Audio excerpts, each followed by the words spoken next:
Hello, everybody. Good evening and welcome to the Sunday night Reef Dork live stream, where today I'm joined by a very special guest indeed, Mr. Andrew Sandler. How are you, Andrew? Hello, and thank you, Alex. Thank you, everybody. Nice to be here. Excellent. So we've got well, let me just go over to the comments just to make sure I've got everything on my screen as well. So we're going to be talking about the tank behind you, which is a 17,000 gallon aquarium. We'll come on to that. We'll get into some questions and talking about the setup and all that sort of stuff in a second. Excuse me. But firstly, Alex is actually probably holding about 15,000 gallons of water at the moment. We're running the engines a little slower, so the extra inch and a fraction in the tank is about 1,500 gallons. So the volume depends on the pumps, on the speed of the pumps. Sure. Wow. Okay. All right. Well, we'll get into that because I want to talk about kind of the equipment and all that sort of stuff. So, but for those who don't know, so Andrew is first and foremost a hobbyist of what 30 years. You've been in the hobby, something like that. Long time, yeah. Longer than 30 years. Longer than 30 years. So you were back in the days when we thought a coral was supposed to be white and you were scrubbing it to keep it white, and under gravel filters and I did my share of under gravel filters. Yes, reverse flows and all that stuff. Yes, indeed. So you've got a long old history, and the aquarium behind you is one of a few in your house. And this, I can't work out if it's the largest private aquarium in the world, but it's probably up there. It's probably one of them. There might be people who've got one that don't share it, but it's one of the largest private aquariums. It depends whether it's filled or what it's filled with, and vice versa. But I'm comfortable that we have the most water in their house because, really? With all the tanks and all the systems, we think we're near 30,000 in the house. Total. Oh, okay. So that's quarantine systems, other display tanks. Yeah, exactly. Yes. Okay. So you got a fair amount of salt water in your house, but also this is so. I kind of the closest thing I've seen to a tank like that is in public aquariums in the UK. They have some tanks that are a reasonable size, and they do put corals in. But with the greatest of respect to the public aquariums I've been to, the corals never look that healthy. There's usually a lot of aptasia, and they're not there for sort of the enthusiast. They're there for the everyday person. Whereas your aquarium is like a normal reef tank, only just crazy supersize. And you have I was looking back at the videos before this stream, and even 6 months ago, the corals seem to, I don't know if you've just added a ton more, but they just seem to just grow and grow and grow. Both. And we raised the bar on the public aquariums. It wasn't a goal of mine when we set out to do this, but certainly as I look back, that was an obvious thing that was going to happen. This tank, the crazy thing is I probably have more coral in the back ready to go, or saving up, or for swap outs, or we have a whole thing back there. I probably could seriously fill this tank up with another 30, 40, 50% in 2 or 3 dives. So is that corals you've kind of fragged and are keeping aside, or is this new stuff to come in?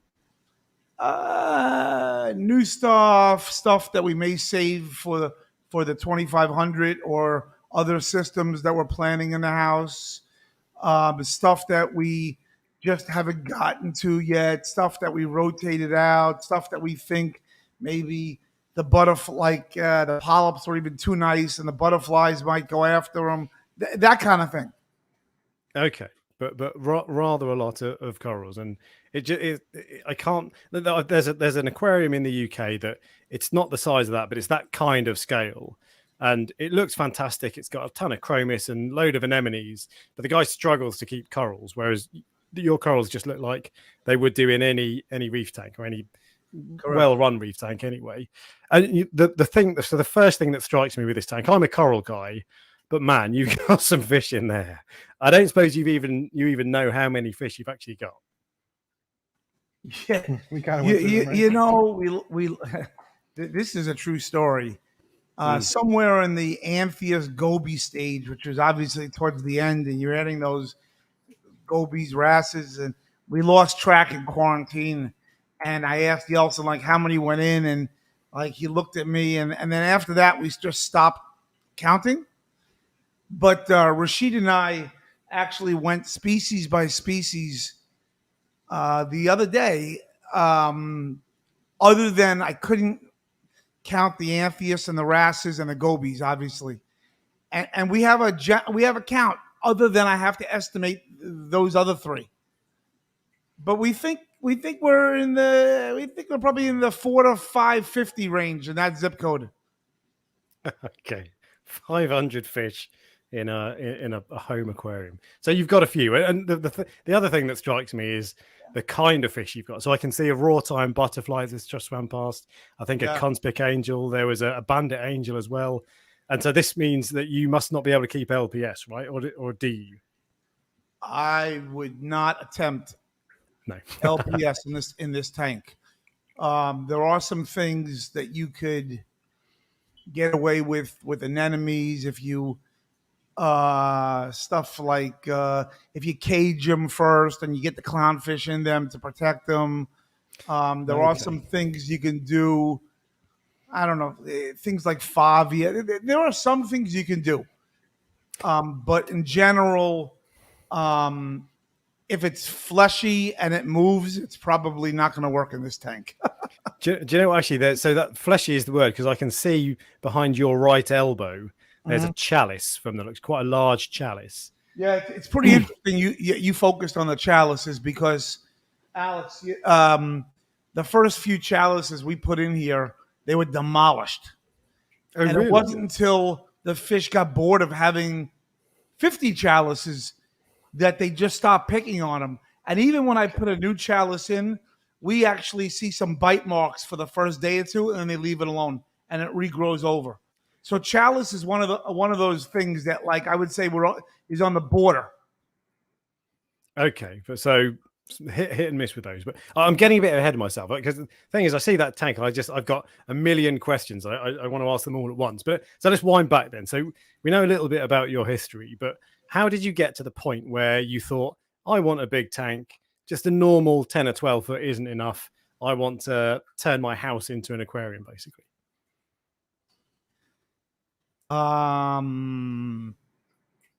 It took building a couple of normal sized tanks first, and then divorce, and then a life reset, and let's do it again with a new spouse and a reset, but let's just do it bigger and better.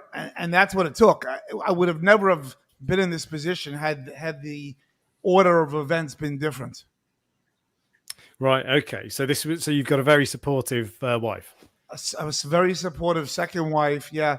And we were basically out of the hobby for several years while the construction of this house was going on.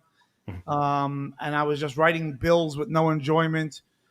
That's no fun. And we did have a rental house where I set up a 1,000-gallon reef tank that won a Reef Central Award, Tank of the Month, in 2014. But it came down quickly when we moved, and then there was 2014 through 2019 where there was nothing. I rested, and boy, did I need the rest. Yeah, I bet. So this was you built this house. This was a house you built for yourself on your own plan. This house we bought in like 2013, and we were the plans were in development in 2012. So we've been here 10 years.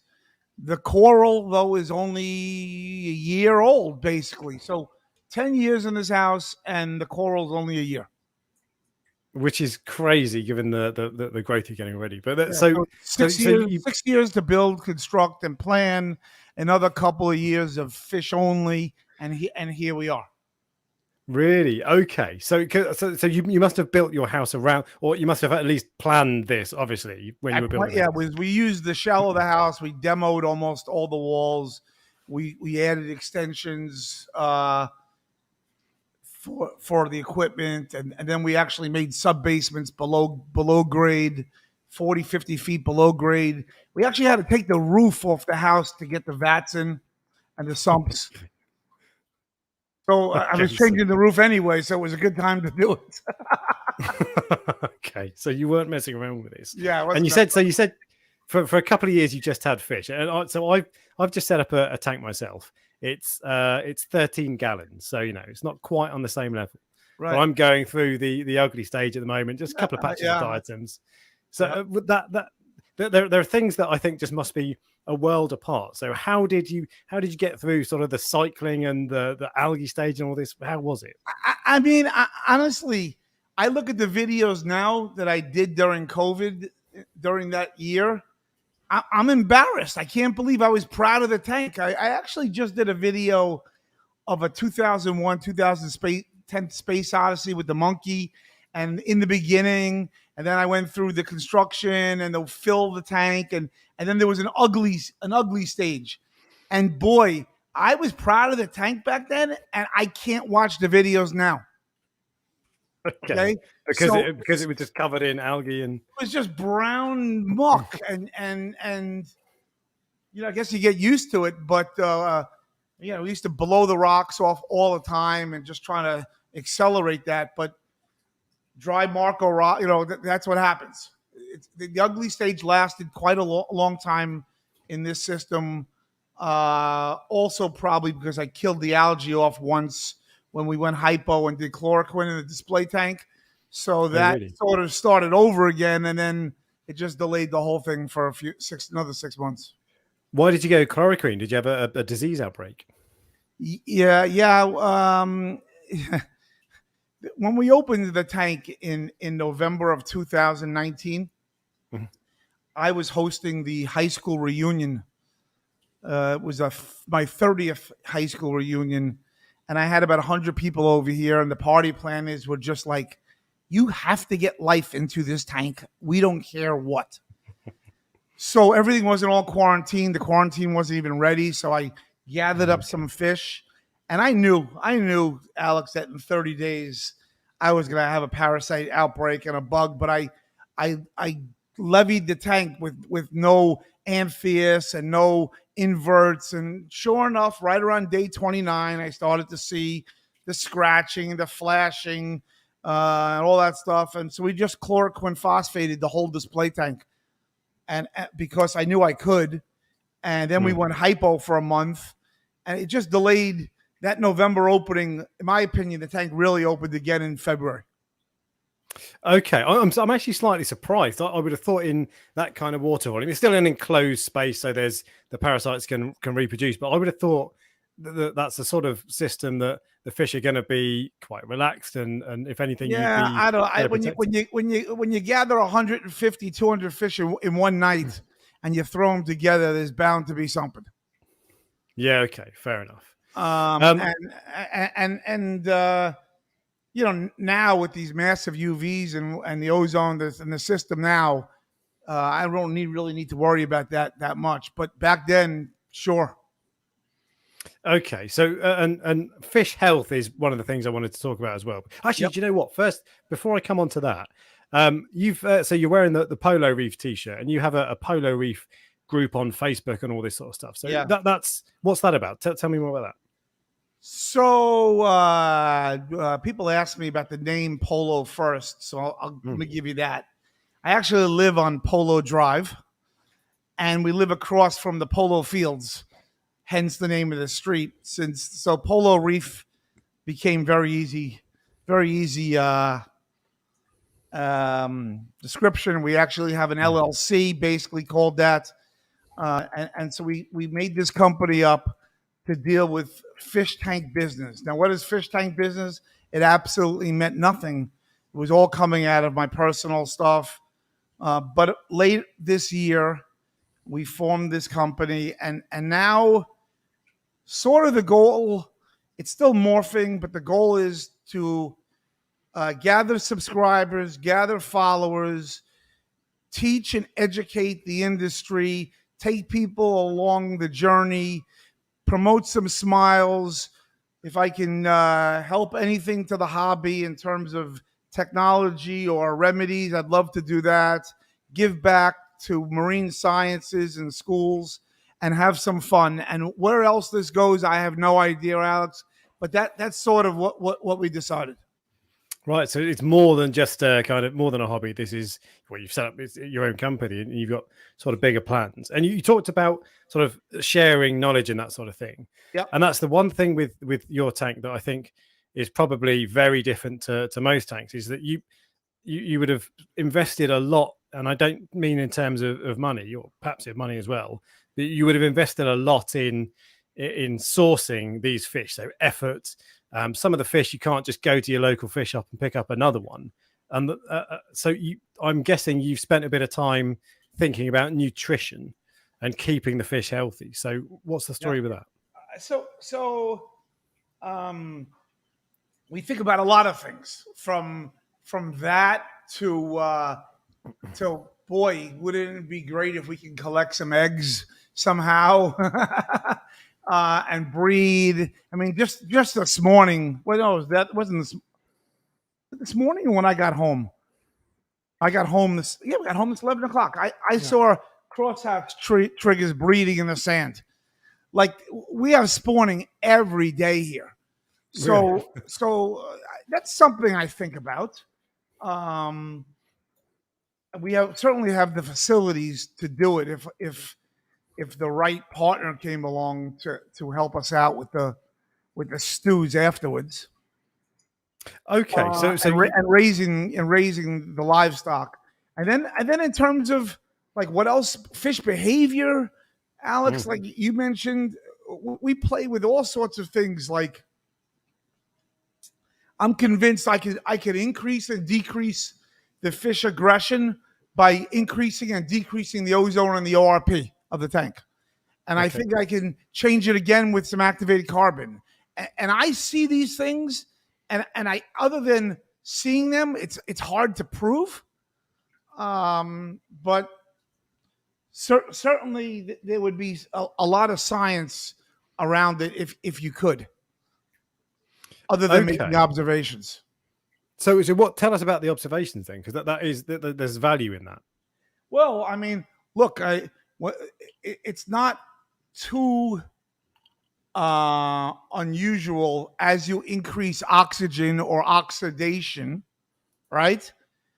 You get more. You can climb a mountain better, and you can climb, Everest better, but you may get more aggressive. So we have found that raising the ozone and raising the ORP in the tank, the fish get more aggressive with each other, and more fights, more whatever. Certainly they're hungrier. Whether that's good or not is a different question. But yeah, different behavior. Let's say at ORP 300 versus 400.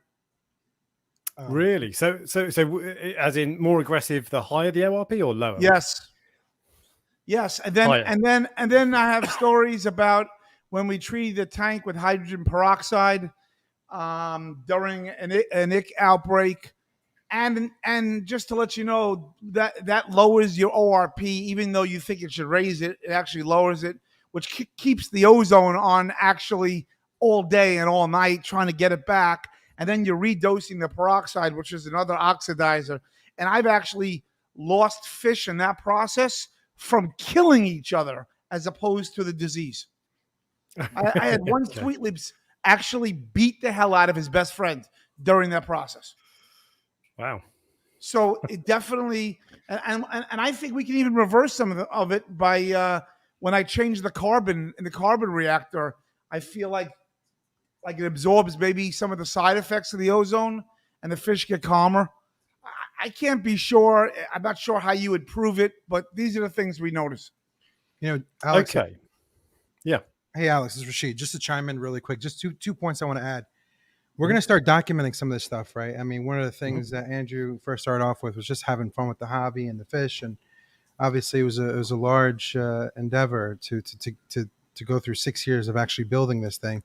But we're going to start, documenting some of this stuff. I mean, one of the things we recently just, when we got here this morning, is we noticed ORP went from like 275 to 320, and then of course we found out that Jonathan changed out the sulfur, blew out the sulfur. Blew out the sulfur reactor, which lowers the bacteria count and changed the UV bulbs. Like that makes a big difference. I don't even know. There's not enough people even in the hobby to probably even measure that. But we were able to measure that, and we see a big difference this morning in fish activity, etc. Yeah, and so just to go back to the second point, that in regards to spawning, we're getting ready to do some pretty cool things with the tank. This isn't all final, but we're working on it. We're going to have some highly professional live stream in the tank live stream cameras and outside that are going to be on 24/7, and we're going to figure out how we get that to the public. And we're going to start working with some scientists essentially to try to monitor the coral spawning that I'm sure is going to happen over time here, specifically at certain times of the year or whatever. So some cool things are going to happen in Polo Reef going forward. Yeah. So, and we have some interns coming from graduate students and college people to help us document and publish these papers also, exactly. which we really didn't listen, Alex. Before COVID, I never even knew how to take a picture. Okay, yeah. Okay, I'm serious. Like I did this as a goof to make people feel better during COVID with the music and the songs. I didn't even know I was shaking the camera. I didn't know anything. Yeah. But now you've kind of picked it up and you're doing all right. And so actually, you talked about the fish spawning. I don't suppose do any of them. Do you ever see babies, or do they just get eaten straight away? No, it's we see the eggs and the sperm and the cloud of smoke that goes down the drains, right? Or the fish eat after that. Okay, fair enough. But and you've mentioned coral spawning as well. So does that actually happen at the moment? I'm not down here every night. Late night to see, but if it would, it'd be at night, and it's certain times of years. And some of these guys have information on some of these corals, and they know the exact days it should happen. Yeah, because we want to work with the Rosses of the world and some of the marine biologists and Jamie Craig to understand what can we do to help encourage that. Do we need to keep it pitch black certain times of the year, and why don't we find a way to do an infrared live stream and make that happen? So I think it's going to get quite interesting here really quick. So Jamie Craigs is the first person who came to mind when you started talking about that. And there are a few others now working on the spawning part of the. They think fragging and maricultured coral stuff is great and all, but they think it should start earlier in their lifespan in the spawning stage, which is really just a very difficult, long process before you even see a dot on a rock. Yeah. So, but in a tank like yours, how would you even go about capturing the gametes? And I don't know. Is that even possible? Well, with a fish spawn, I know that there are egg collectors that fit in your overflows. Okay. Oh, right. Okay. And again, my overflows are sort of bigger in general and flow a lot faster. I don't know whether I would have to customize it or whatever. I wonder if it's the same thing for the coral gametes. I don't know. Okay. And so you could effectively automatically catch as they go down the drain, correct. And it's because you've got some. So talk about some of the fish you've got in there, because you've got some. This way, Alex. The what do you call it? The go under and get it with a scoop and a dip. It's not going to work in this tank. No. Okay. No. So what about some of the highlights of the fish? Are there kind of any favorites or anything particularly special that you've got? Dozens. I get this question all the time, and my answer is always, well, the politically correct answer is I love all my children the same. Huh. See, that's the politically correct. Then if they push me further, I say, look, obviously the rarer the stuff, the more it hurts if you lose it. And then I still go back to I love all my children the same. To me, it's genus and species, and I don't take favorites. Okay, so going back to the middle option then of the ones that it would hurt the most. Yes. What comes in that? So we're not, these aren't favorites, of course, but what falls into that category? I mean, there are a couple of one of a kinds in here that can't be duplicated or has never been seen. There's one conspic blue line hybrid angel that was a fluke accident in a test tube baby, basically at Poma Labs, and they've been unable to duplicate it. And these are two fish that would not meet in the wild. Hey Alex, why don't you? I'm going to share my screen so that people can see. Do you see that fish somewhere? There you go. Yeah, I've got him. You see it? That's now. It's interesting because I have his brothers and sisters in the tank also as just the conspics, and the conspics they're smaller than him. But blue lines are not known to be big fish, so it's just strange how this one turned out to be the biggest and probably the most aggressive of that whole sibling. Oh, really? And it's Scarus Koi. Yeah. So I mean, and then there's where's the Picasso tang? I'll bring you guys a Picasso in a second. I mean, right there. This one was the first one that was caught in Maldives. It's basically a Desjardins sailfin, but aberrant, and no one's sort of seen the pattern like this before. But he has a special story.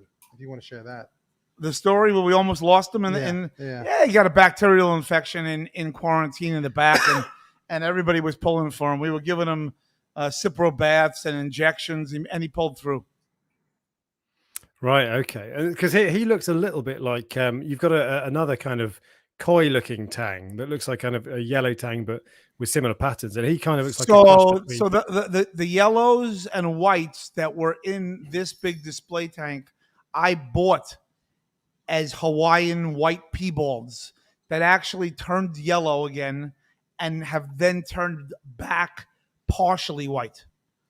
Oh, really? So they've changed color in your tank? They will, and even though they tell you that the Indonesian ones don't change color, they do. I've had white and black ones that turn all white. I've heard them all lose the black. I've had them regain the black back. If I told you what I thought was the color, the stress factor, or the factor that changed the colors, I don't even want to get into it because I'd be hypothesizing. But I believe it's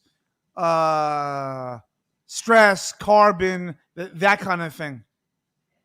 Okay, because there's Worldwide Corals has a white tang that's Casper, and I think he starts to show. I had a white and black one that was half white, half black, and actually vertically, and actually went all white. It lost all its black. Because I think Casper starts to show different. He does the same. He changes. Yeah, but that's it's interesting. So, and you don't think that's down to nutrition? Or is it? It's something, and you don't know what it is, and it's the reason why, Alex. You've seen a lot of these new hybrid koi-looking Dalmatian tangs being caught at aberrant. They look like freaks, really. I think they're orange shoulder hybrids or something, and they're spotted or they're black and white. But in any event, the days of which we're collecting rare fish that are just color morphs, those days are ending for me, because I've realized that they change back, and there's no guarantee that the rarity of the color is going to stay. Right. Okay. So, which is very much like corals. You can buy an SPS frag and change the lights. And we've been faked out plenty of times with corals, with triple stacked yellow and orange lenses, and some photoshopping too by some coral sellers.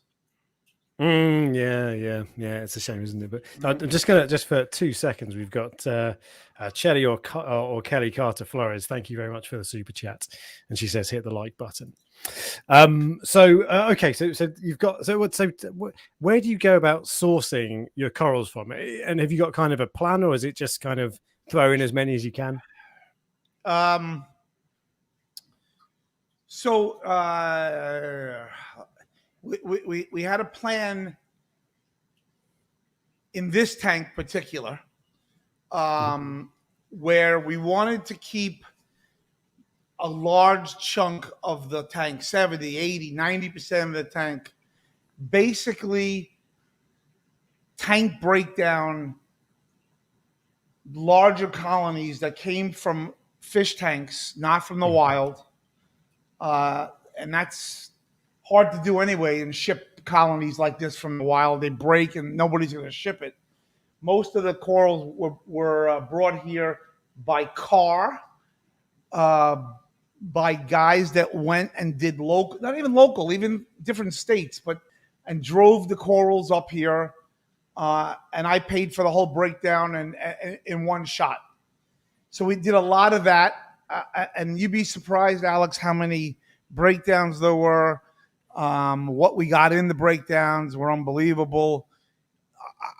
I asked a lot of people, like, why are you getting out of the hobby? Why are you breaking it down? And most of it was, no, I'm just going for a new named fancy little stick, and I want this name. So the whole, whatever that nonsense is of the marketing and the names and the price, that all benefited us really well because people got rid of their large stuff to make room. Right. Okay. Because they want to. And then other people show me stuff, and stuff comes about, and and so that's how we went away about this tank. The other tanks in the house where there's reef safe fish, and we're not gonna we're gonna go after stuff, and we've already done so with Top Shelf and Worldwide, and they're growing me some frags now. And we'll go after some higher end things because in that tank, the 2500 in my office, they will be only reef safe fish, and you'll be able to see and stare at coral polyps and all that great stuff. Okay, and in terms of we'll talk about the system a little bit then, because Sure. this I can't get my head around how you even, because you feed a lot. I've seen you dangling an enormous pipe covered in seaweed. And throwing in pounds and pounds of food. So how do you manage nitrate and phosphate in your tank? If you basically, we've been we started playing around. Let me just get with the nitrate first. We started playing around with sulfur reactors in my prior tank before I moved and broke it down. And we started to get comfortable with running sulfur reactors. And in my view, there was that way or this a massive algae turf scrubber thing, and the size of the reactor and the amount of algae you'd be pulling out of it was so gross and big. There weren't a lot of other choices, really. So we went with 2 sulfur reactors built by somebody who I won't mention. They worked quite well, but we wanted to even feed more water through the system to get the nitrate down again. And we went to MRC, and they built us this monster. And this monster's only been in operation. It's only been about 6 months now, Alex. And, you start these sulfur reactors very slow. You got to see them. They don't do much at first. And then what happens is the ORP starts to plunge, and you try to push it a little bit at a time. And as you push it and you make more flow, you get some nitrate. You get nitrite coming out of it, which means you got to back off. And you just keep finding this process, and you're growing, denitrifying bacteria in the sulfur reactor. Too slow, and you have hydrogen sulfide. Too fast, and you kill your bacteria. That's basically those are your 2 scenarios. Everything else in the middle is fine. But this one, we kept raising and raising and raising, and it wanted to gallop and gallop and gallop. And we were looking for the spot where maybe we'd get some nitrate coming out of the reactor. So because we were stripping the tank down, and we couldn't find the spot. We could not find it. It took everything we gave it. So, and the pH was going down in the system because that water tends to have a lower pH from the sulfuric acid. Okay. So we went the other way. We backed off, and we found a spot where we liked the pH is 8.2. The nitrate stays at, it goes down to 4 or 5 if I don't add nitrate now. So we're adding about 1,000 milliliters of ESV nitrate a day. Okay. A day. So I went from having a problem to adding nitrate. That's one thing. The second thing is we have giant tower of phosphate of GFO. And when I say giant, I mean it takes two men almost a full day to empty it, clean it, refill it, and then rinse it.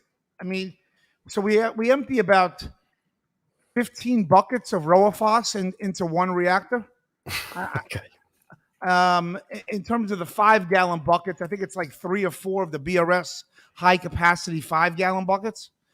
And it takes a long time to rinse a lot of GFO like that. So they'll let that rinse in RO water or system water right down the drain. We'll let it rinse out for like half a day, and we'll just use it as a water change. Okay. And then just hook it up. So you cut, because there probably aren't many people who run a sulfur reactor. I've never come across one before. For the nitrate, GFO, huge GFO tower for the phosphate. We have used lithium chloride when we needed to. I don't like to do it.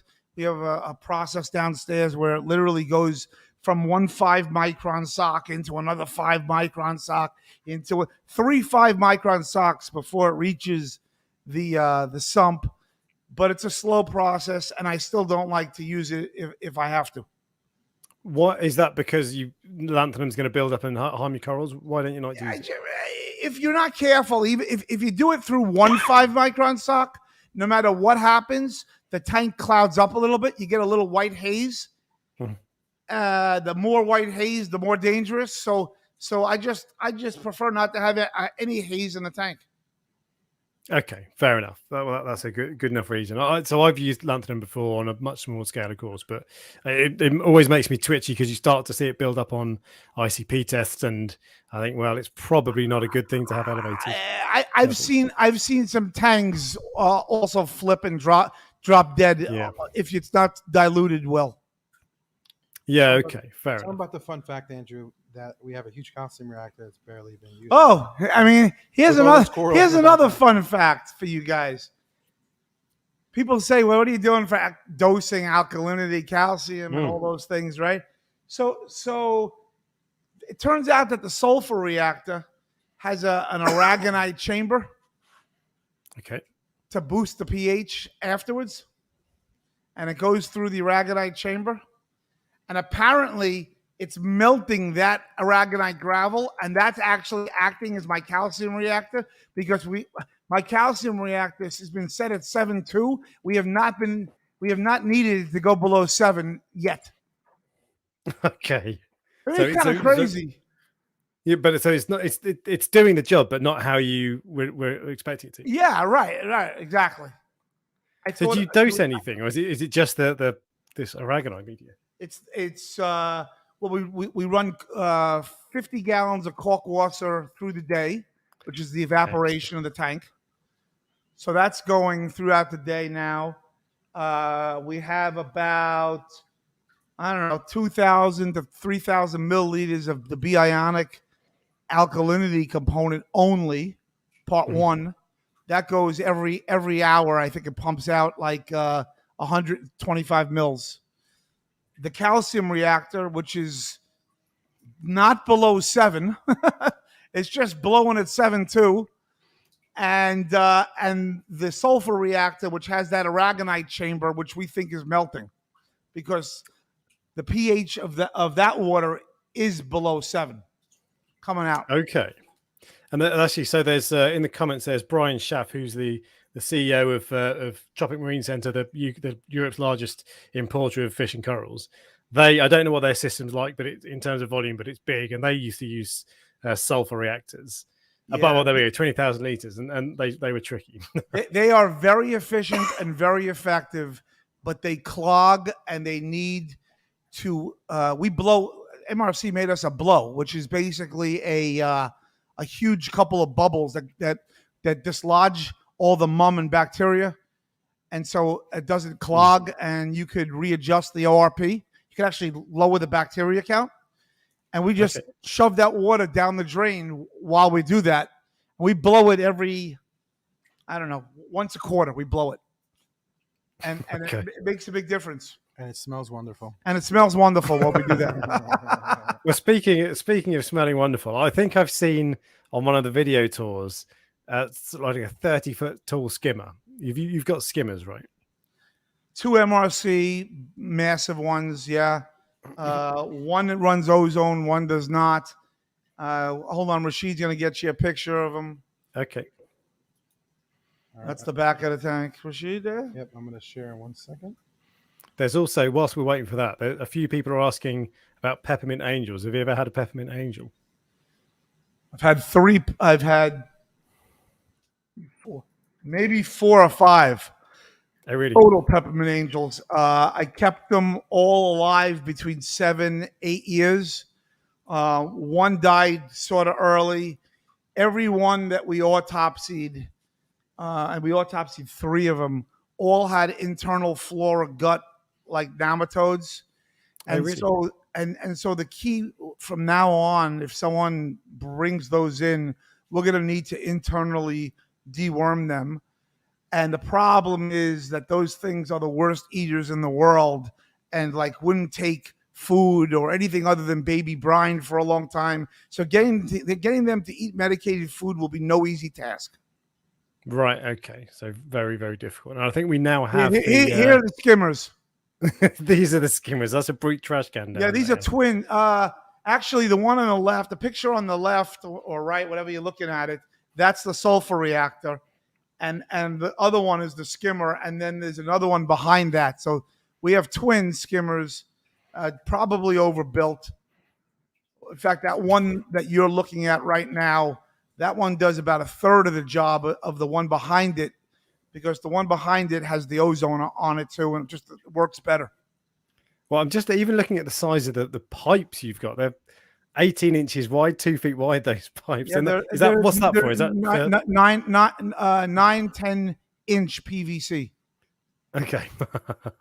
So and like the pictures. Yeah. So this picture, that's the sub basement. That's where we had to build underneath, and that's where all the sumps are, all the engines, and you can see there how we designed a fiberglass thing on top. We can walk underneath. We keep the floor clean with drains, and all the engines are above us on that fiberglass servicing thing. Mm-hmm. There are 4 systems in this room, really.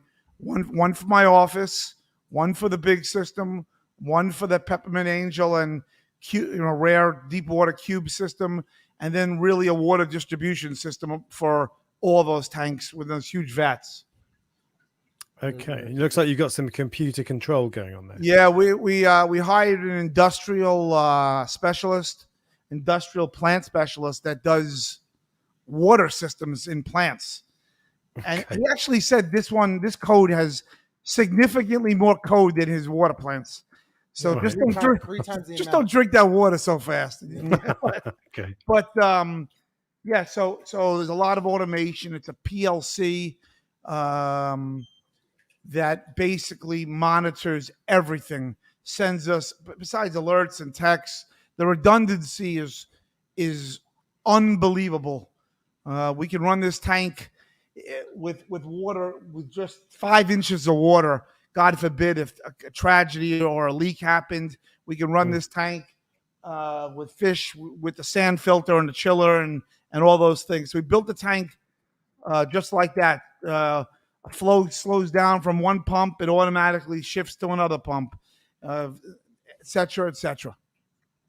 Right. Okay. And so, I mean, just the scale of this is just is off the charts, and this must take. This isn't something that you can sort of maintain on your own. So you must have a team of people who do this.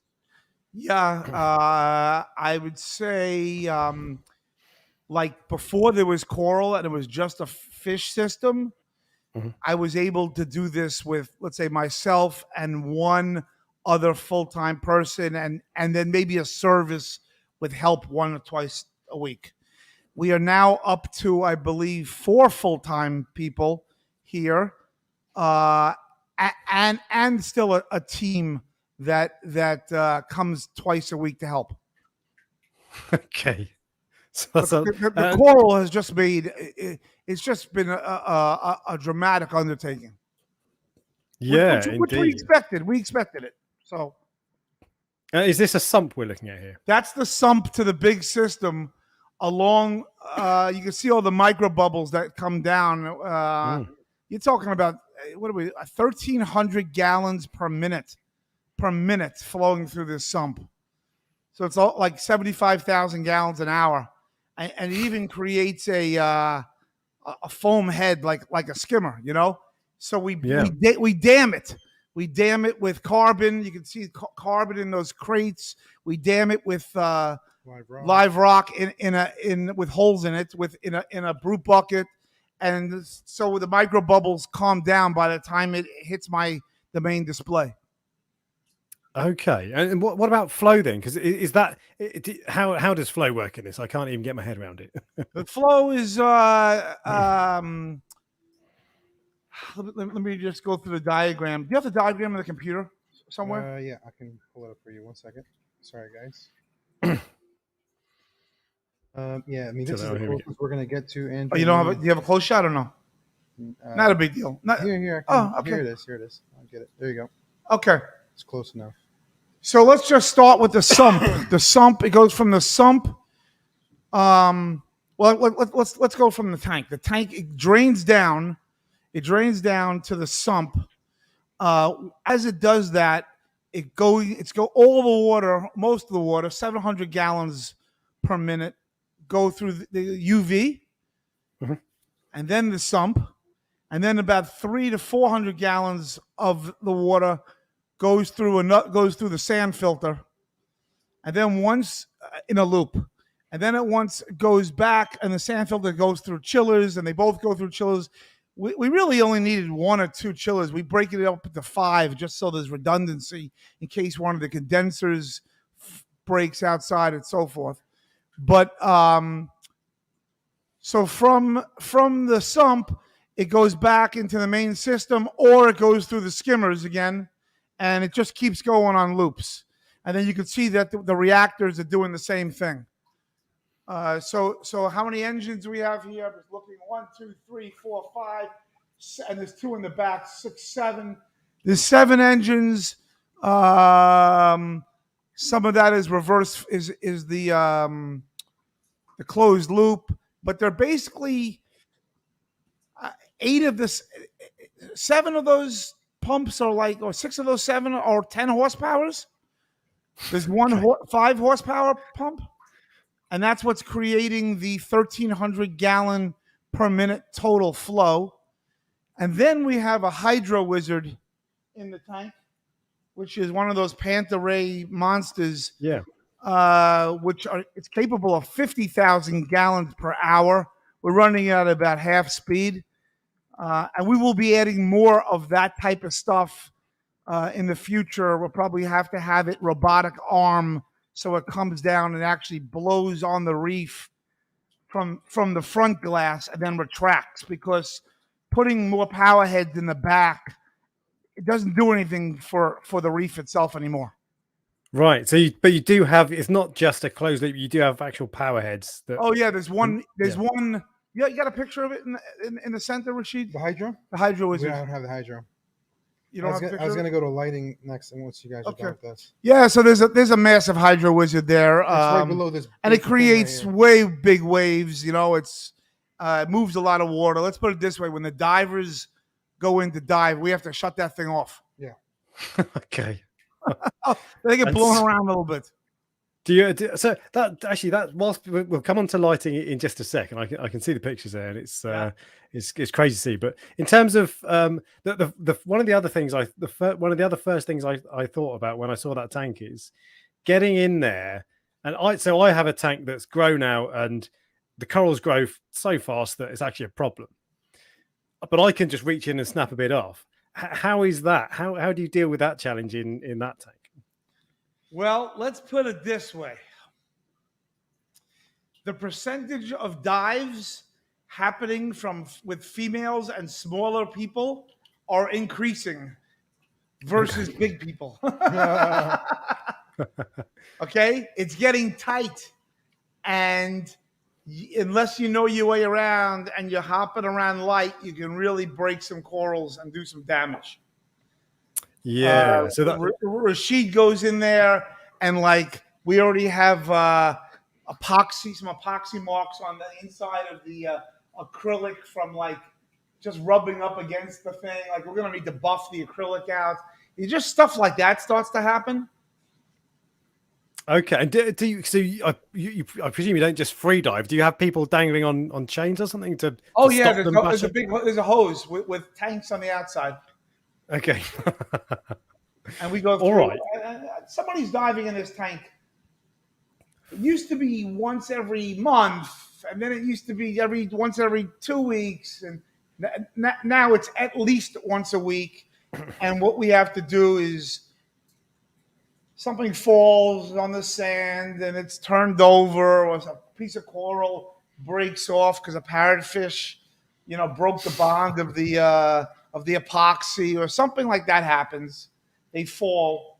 We have a pole with a hook that we're pretty good with. We can actually flip the corals over. We can get them so that at least they're not in the sand, and pick them up and put them somewhere, or leave them in the sand but upright until the next dive.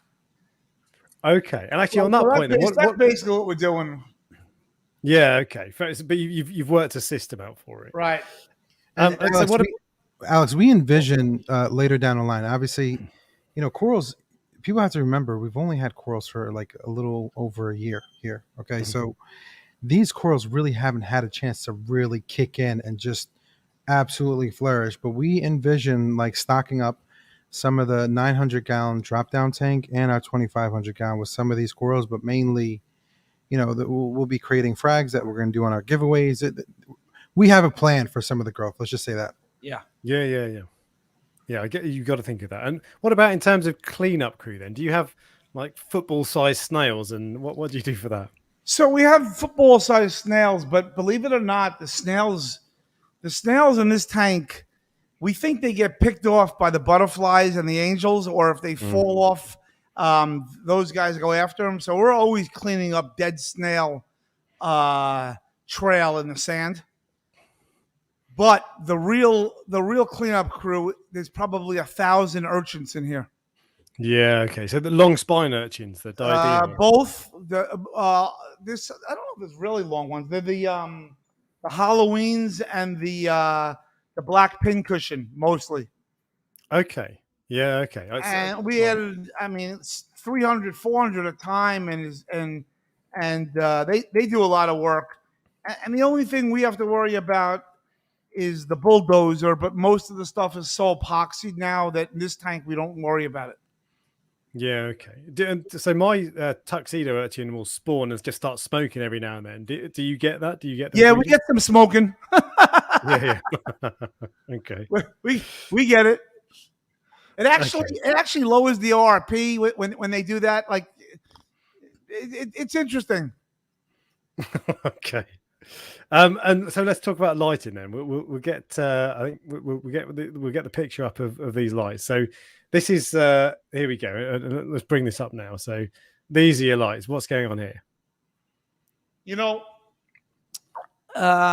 This has changed quite a bit in terms of what we thought we were going to use, but basically there are massive 1,000 watters in the front of the tank that are square, which you can barely see. But if you look at the most front of the picture, you will see the lights on and those are 1,000-watt, massive frosted glass. They have probably the biggest punch, and they get the middle part of the reef. We keep the whites on, and those things only about 17, 18%. The back row that you see there, the 100% back row, we took all the whites off. We're running only blues on those whites on the back row. Okay. It was just too much par. And then you'll see a bunch of lights on angles. You see the angle ones? Yep. That's majority of the stuff hitting the back of the reef.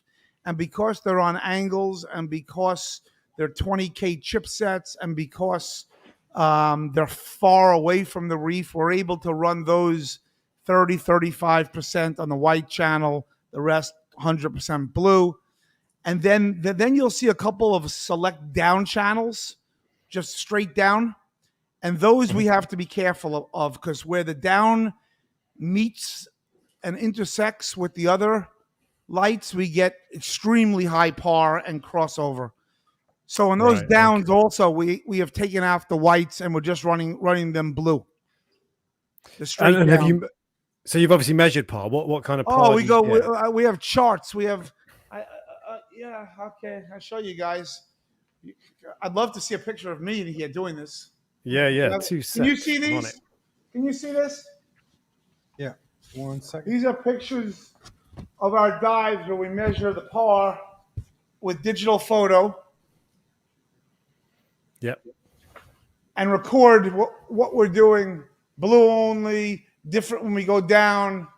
And I'm writing numbers down, scratching numbers out. I don't know whether you see actually, there's no numbers on. These don't have the numbers. Okay. But we have pages with numbers. Trust me. You see numbers here? Oh yeah, this is the blue only par. Blue only, no whites. You get the picture. And that ranges from 270, 300, 280, 200, 180, 160, 190, 200. So 185, 150. So if we wanted to run this tank blue only with not a single white, I think the corals would be fine. Okay, I'm going to try different. There we go. That's exactly what I'm after. So now we can see your tank a bit better as well. So, so what's that? In fact, I can see there's an angel behind you, the pure white angel with the black face. I can't remember what it's called. Yeah, that's a Personatus masked angel. Personatus. Yeah, yes. those are from Hawaii, and that's one of my prize fish. That not so easy to get. No, they're stunning. You don't. We have five. No, I got 5 in here and 4 upstairs. We got 9 of them in the house. Okay, and with that much, there's a question about that much blue light. If you put the orange glasses on, do your eyes bleed? The truth of the matter is, the blue, sometimes it bothers you to the point where we want to light up the back of the tank with some of those downs with some white just for an hour or two to shoot some video kind of thing. Yep. But every time we do it, we think like 5 days later, the coral looks worse. The corals just do better in blue. The coral farmers know it. You got a Top Shelf, you got a Worldwide. I don't even know if they use the white channel. They don't use the red and green. It's literally all blue. I get it. Maybe it doesn't grow as fast, but the corals definitely are less stressed. So the way we like to do it is you get 90% of your par, 85% of your par with the blues, and add some whites for some visual appeal, but you really don't need it for the last 15%. The last 15%. Okay. And we've got some more people in the house. Danny's Aquarium, fellow YouTuber. Evening, Danny. Welcome along. So we've talked about nitrate and phosphate and alkalinity and calcium. And you mentioned pH earlier. You run pH at 8.2. How do you manage that?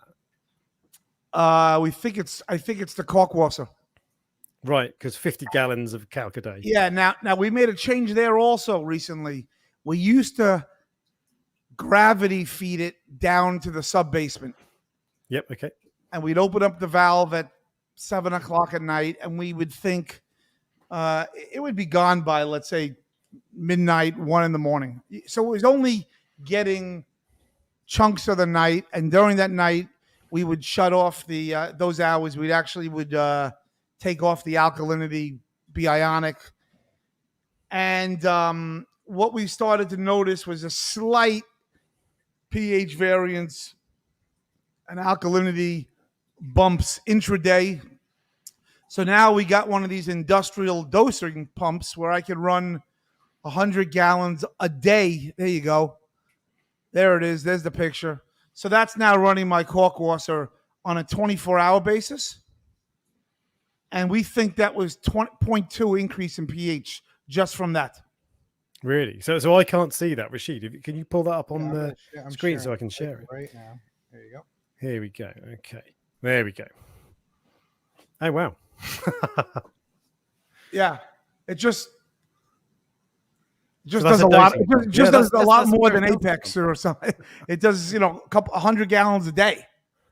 Yeah, I couldn't work out what that was, and now I can see it's just a massive peristaltic pump. Yep. Yeah. It's industrial. Everything has to be commercial industrial for it to work. So that's helped. That's helped offset a lot of the sulfur reactor depression in pH. Okay, and so do you find what's your view on pH? Because it seems that there's a lot more emphasis on that at the moment. Do you think it's so as important as everyone makes out, or? I used to never chase pH numbers, but I think of all the science out there with the trace elements and whether I'm sorry, Andre, whether selenium or fluoride or fluorine or cobalt does anything. And we think it does.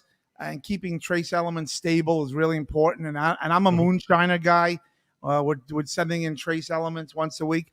But I think the real science on increase in pH is good for the coral and growth rates and skeleton. And so I think if you took the same conditions, identical, at 8.0 and it was 8.2 and they were identical, I think the 8.2 tank's doing better than the 8.0 tank. Yeah. That's all. All things considered. Yeah, I don't think you'll get much argument on that. And from science to a logistical thing, and some people want to do it by increasing the boron levels above naturals. Everyone's got a different way of doing it, and I'm cool every way. But I think at the end of the day, it's about basically stability and stability in a lot of those minor and trace elements. Okay. I don't know if it matters whether you're at 1 part per billion or a half a part per billion, but I know it matters whether it's not there at all, and whether it's flying around. Okay. And do you have, because in terms of CO2 buildup, do you have sort of ventilation in the fish room, or how do you deal with that? It's CO2 or dehumidification? CO2. Yeah, CO2. No, we have nothing special going on in CO2. There's a lot of air conditioning and stuff like that, and no, nothing special. I don't think we get particularly. I just don't think we get a lot of oxygen down in the sub basement. Okay, but you mentioned humidity. So you're in Florida, right? We're in New York. New York, sorry, right? Okay. This tank would not be able to be built in Florida because there's no basements in Florida. It's one of the things that keeps me from retiring in Florida so early, is basements. Okay, so this is low down then, is it? And actually, it's sunk into the floor a little bit, right? Yeah. So the tank is 2 feet under, and then that engine room I showed you.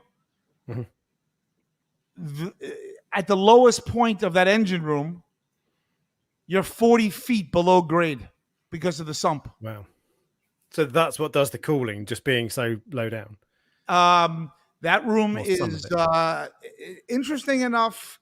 when we designed that room, we had a choice of whether we wanted to heat. And by the way, I'm giving this presentation at MACNA, all the things you didn't think of building a big tank and you need to know.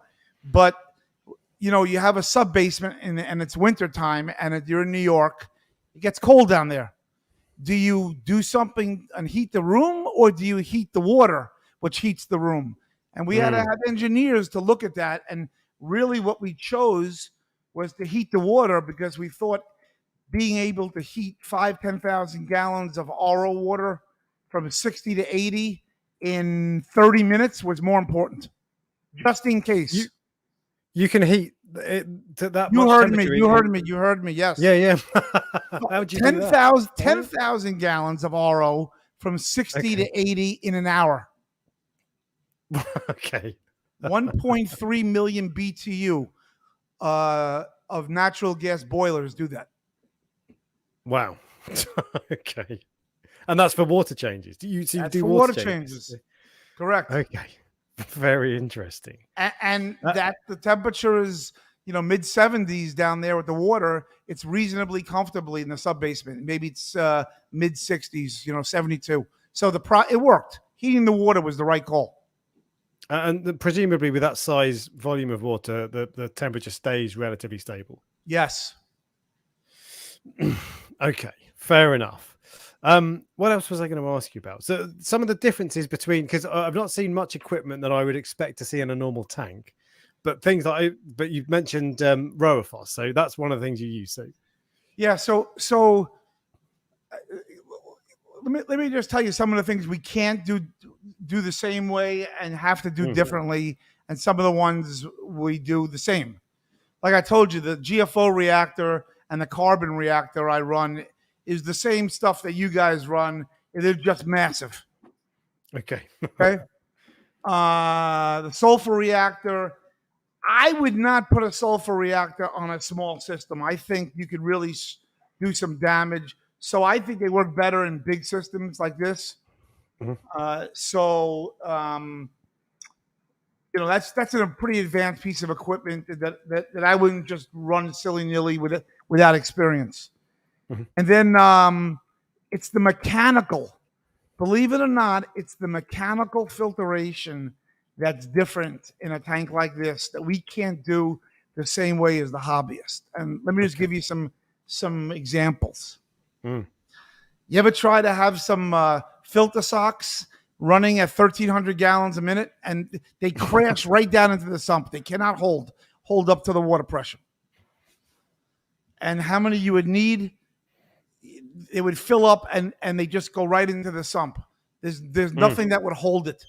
It would clog up and so forth. So we knew filter socks, no way.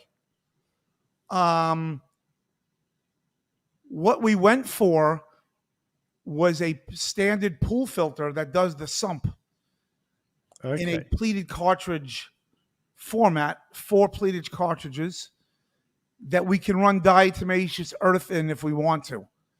And it's just on a loop on the sump. So just clean the sump all the time. And we change those pleated cartridges every 4 days, and they're filthy. Right. We had to go with ozone. We originally weren't sure, but when you look through so much water, clarifying that water is so important that the ozone really makes a big difference. So even 4 feet of water in my tank, if I look end on, it's not cloudy, but the clarity isn't there. Do you get the clarity in your tank with all the ozone?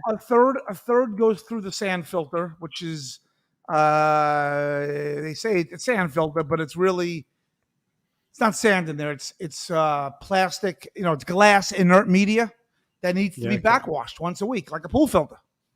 Right. It collects dirt, but it does a good job. It's just a third. A third is going that way. A third is going through the skimmers, and the rest is a pool filter on a loop and the ozone. And the things that we would talk about were things like giant rotary drum filters. I don't know whether you guys know what that is. They use them in koi ponds. They're actually things that spin, but it's not a wheel. It's a wheel, but it's a mesh wheel that gets cleaned with RO all the time. Okay, I think I've got a picture of a rotary drum filter. That I'll Rotary just, drum filter, but the problem with those, we would have had to build them custom with fiberglass because of the rust. But we finally found someone to do that for us in the 2500, and we're thinking about doing that and to see how that works. And we may institute it in the big tank if we're happy with it. Okay, is it? Can you see that on the screen? Is it something like that? Let me see. Biotech. Yes, that's what it looks like. Exactly. Okay. Yeah, a big wheel. Yep. Okay, and just one of the other things that, as I'm looking at the tank there, you've obviously got a sand bed. How do you keep that clean? Is that someone going in and somebody going in and fluffing it up all the time? And there's a lot of gobies in there, a lot of sand gobies and Nacerius snails underneath.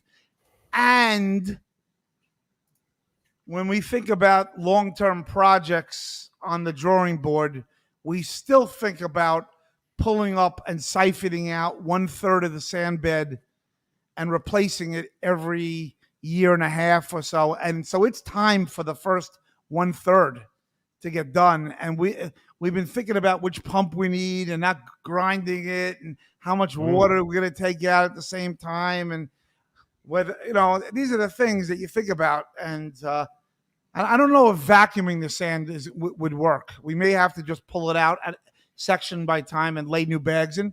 We're not sure. Okay, but so you must get a serious buildup of detritus, even with all the sifted gobies and all that. It's not so bad. No? There's a closed loop in there. We must have 150 Watchmen, Bella gobies, and things on the sand. And there's a lot of grazing on the sand. So we don't think the sand's that bad. Okay. Well, it looks good, to be fair. But yeah, it's maintained by the fish. Hey, Alex, sorry to interrupt. So it looks like we got close to 200 people watching right now. It's pretty good. I only see about 70 likes, though. So if you guys are enjoying this information, please press that like button so more people can see it. We just want to make sure we address people's questions live if possible, which I've been marking down a few that I think we'll address later on. But yeah, please press that like, guys. Thank you. And so actually, you said you've been noting down some questions. I have seen a couple flash up, but I'm always terrible at keeping track of them. So have you kind of got any questions? I'll go through a couple that we maybe have not addressed before. Let's see. So we have LG Auto Cravings. Andrew, have you ever thought of a smaller shark species, perhaps, or would you be able to, if you can eat the buffet? So have you ever thought about a shark essentially in a tank? I get this question all the time, and at the end of the day, I think you got to choose between the coral and the sharks because they knock things down. It would just make things way too fast, knocking things down. Your smaller Anthias you worry about, and also nutrients and all those other things. All right. Along those lines, John Wright had a good question. He said he's wondering if you get the same enjoyment from some of your smaller tanks as the main display.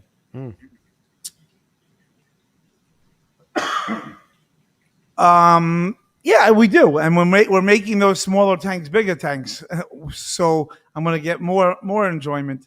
I mean, Rashid actually mentioned it and dropped the bomb a little bit, but we haven't told anybody this 200-gallon cube that's with the Abai Angels and this beautiful tank here to the right that will be taken down very shortly. We just ordered a 900-gallon drop-down tank to replace it. Oh, really? And one other thing. And there's a new jellyfish tank in the work in one at Caddy Corner by RAD, and they have a build starting. So we consolidated quite a bit in anticipation of this. We have this pond going on, Polo Pond, which just opened up, freshwater, and I'm about to get koi in there if we can ever figure out the stray electricity that's that's zapping people around the property. But so yeah, there's a lot of exciting things going on, Alex, as well as speeches and interns and making this thing whatever it's going to turn into. We're trying. So you talked about speeches. You said you're doing MACNA. So is it? What are you talking about? Kind of the logistical challenges. You said it was things that you wouldn't think are a problem. Yeah. Right? So the speech originally was design, construction, operating an industrial sized reef tank. Okay. But it's been actually done before that speech, and I thought that at least we should highlight the things that you would be shocked about or you never thought of while planning a reef tank like this. And so we're taking a little different angle, like the amount of amp service you need from the electrical utility, you know, and just the type of power you need, just the permits you need to close the bridges and roads to get the tank to your house and bury the cesspools. So it's just a little bit more of a jaw dropper kind of. I didn't think about that speech. Then I got big stuff. Yeah. I wouldn't have even given any consideration to needing permits and that you have to shut down bridges and roads to get things in. Yeah, right. Okay. King Reef Tank mentioned, do we have any UV? How many UVs are we running? We just changed the UV bulbs yesterday. Yep. The tank looks exceptionally clear today because of it. We have a William Lim 10 bulb, 375 watt each bulb. So we have just under 4,000 watts. I believe 350,000 microjoules per square centimeter. It's enough to kill ick and parasites. We have one bulb that we're having problems with. It's not even the bulb, it's the sleeve. It bent, so forth. So we've been running the UV sterilizer with 9 bulbs. And because of the ick outbreak we had and the constant little stupid things that show up, because of that, since we have now changing the bulbs every 6 months, and we got new bulbs yesterday. Okay, so you said basically just under 4,000 watts. For reference, on my 150 litre tank, 40 gallon, I had an 11 watt UV. So little bit more. And we've got a question about that. So is that just remember we're running 700 gallons per minute through it. Yeah. Okay, so quick, a lot of flow. Well, all right, girl. I'm talking. Hey, let him out. All right, hold on. My dog's heard something. And do you run that? You said the water was much clearer today. Do you do that for algae control then, or no? We walked in the house and it was immediately noticeable. Right. Okay. From the UV bulb change immediately. And this is the first time you've changed after 6 months, or was that a year old your last set? No, I did it after a year, but this is the first time I did it after 6. Correct. Okay, right. So I mean, water clarity is it makes a massive difference. So that's worth doing then. It's unbelievable. I mean, the difference. The best clarity is when you go in, though. I keep telling Andrew that, so we're gonna get him to dive one day. Yeah, I got to get in the tank in there and have some fun. Have you not been in? You know, I've had the artistic design from outside the tank and the laser pointers and go do this angle and go do this angle. And while I'm doing that, I'm trading stocks. And so I really don't like to go in an hour or two, by the way, if the markets are open and like be out of commission. So it's just been about that. Okay, fair enough. I'd be worried about treading on things. But yeah, okay. So Rashid, were there more questions that you? One consistent one. We'll consolidate this one from Doghouse Reefer. Yeah. And Ashton 626 was regarding Mrs. Sandler, what's her feelings about you and this hobby? Well, you spend time with her, Yeah, Rashid. I mean, So she's very supportive, and she thinks I'm nuts. She thinks the things I do is nuts, and the speed and the fish I bring in, and the rarity stuff. She's she's in the. My favorite fish is the sweet lips, and my favorite coral is the pink stylo, the purple stylo. Like it doesn't register to her the rarity stuff, so she thinks that's stupid. With the exception of that, she just wants my life to be balanced. She wants to be able to go on vacation, and she wants to not make it this 100 cents on the dollar time. And I'm up to about 80, and it's probably gotten to the upper threshold now.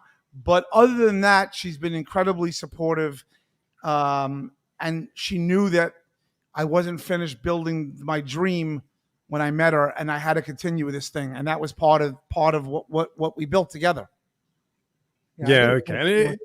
I get a sense that she just wants to make sure Andrew's having fun doing this and not having fun and being safe are the two sort of things. She worries about the posts and being too public and showing too much of the house, blah blah blah. A little bit of that, but yeah, when she sees my stress level go up, and my stress level's up because the markets are difficult, because I'm taking care of all these tanks and a staff now, and a social media business, and the downtime is nil. That's it. Okay. So she wants to make sure I do it for fun and never let the fun go away, which is what I'm drilling home to myself. So I'm hearing a lot of what I experience as well. Pretty much everything you've said, obviously at a different scale, but resonates with me and and my fiance. So. Right. Yeah. It's a YouTube, it's a business. Yeah, sure. Okay, and so she's obviously very supportive, and you talked about kind of downtime. So does this absorb all your time, in a good way, in enjoying it? I go upstairs by 6. It used to be 4:35. I used to make myself, and let's say now by 6:30, I have dinner. I don't come down here again unless I come and I see something on the computer upstairs, or I just want to check the moonlight. Like I'm upstairs with her. The fish tank is done. Me and it by 7 p.m. That's it. We're done. I'll see you at 8 in the morning the next morning. Okay, good. So and what's the plan long term for this? Because it's part of the structure of the house. So is this going to be here for 10 years, for 20 years, or? I wish I knew the answer to that question. Yeah. I hope it is. I hope we would never sell this house, and I don't know there'd be a buyer of this house unless they wanted maybe a big cage for some silverback gorillas or terrarium. They'd have to cut a lot of PVC though. Either way, like if I moved to Florida, at first it'd only be a few months at a time. It would be so gradual that I think I would keep this going for a very long time. Yeah, okay. And there's comments, people saying that they'd love to see it in 20 years' time. Yeah, I hope it's 20 years. Let's say if it's 75. I mean, I would love to sign a piece of paper that I'm alive too. At that point. Okay. I mean, even 20 years is one thing, but even the growth that you're going to get, even in 2 years, it's going to look insane. And how do you must have you kind of thought about when things grow out, how that changes lighting and flow and all those things? Yeah, the flow is the one we're worried about. Because the lighting, I told you I could crank this thing up more, okay, and have crazy par. And then there's no spots that I'm not getting, so it's the flow. And the two theories on the flow would be, there's actually a few interesting theories. I don't know whether you can you, Rashid, can you show him the two big cannons in the back, the surge valves. Okay, sure. We have these surge valves in the back, Mm. Let me see. which go on auto. They're on timers. They rotate. They're the largest PVC pipe in there, and they actually blow the back of the reef.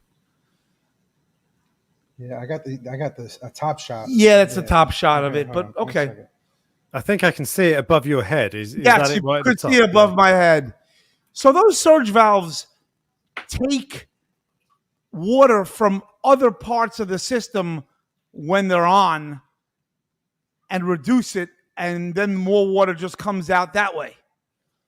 Okay. One thing would be to get a separate dedicated pump for those things and really let the water come down the back of the reef stronger, which we could do. The other way we're thinking about is, again, a robotic arm that basically comes down from one of the front corners of the tank in the front, retracts when you don't want to see it. Maybe it goes down twice during the day, and you're just blowing detritus. Mm. And then it just comes back up. And so it's more of a real blow, making sure detritus doesn't settle on the tank and on the coral. Okay. And in terms of fish, then, are you done with fish? There's no more to go in.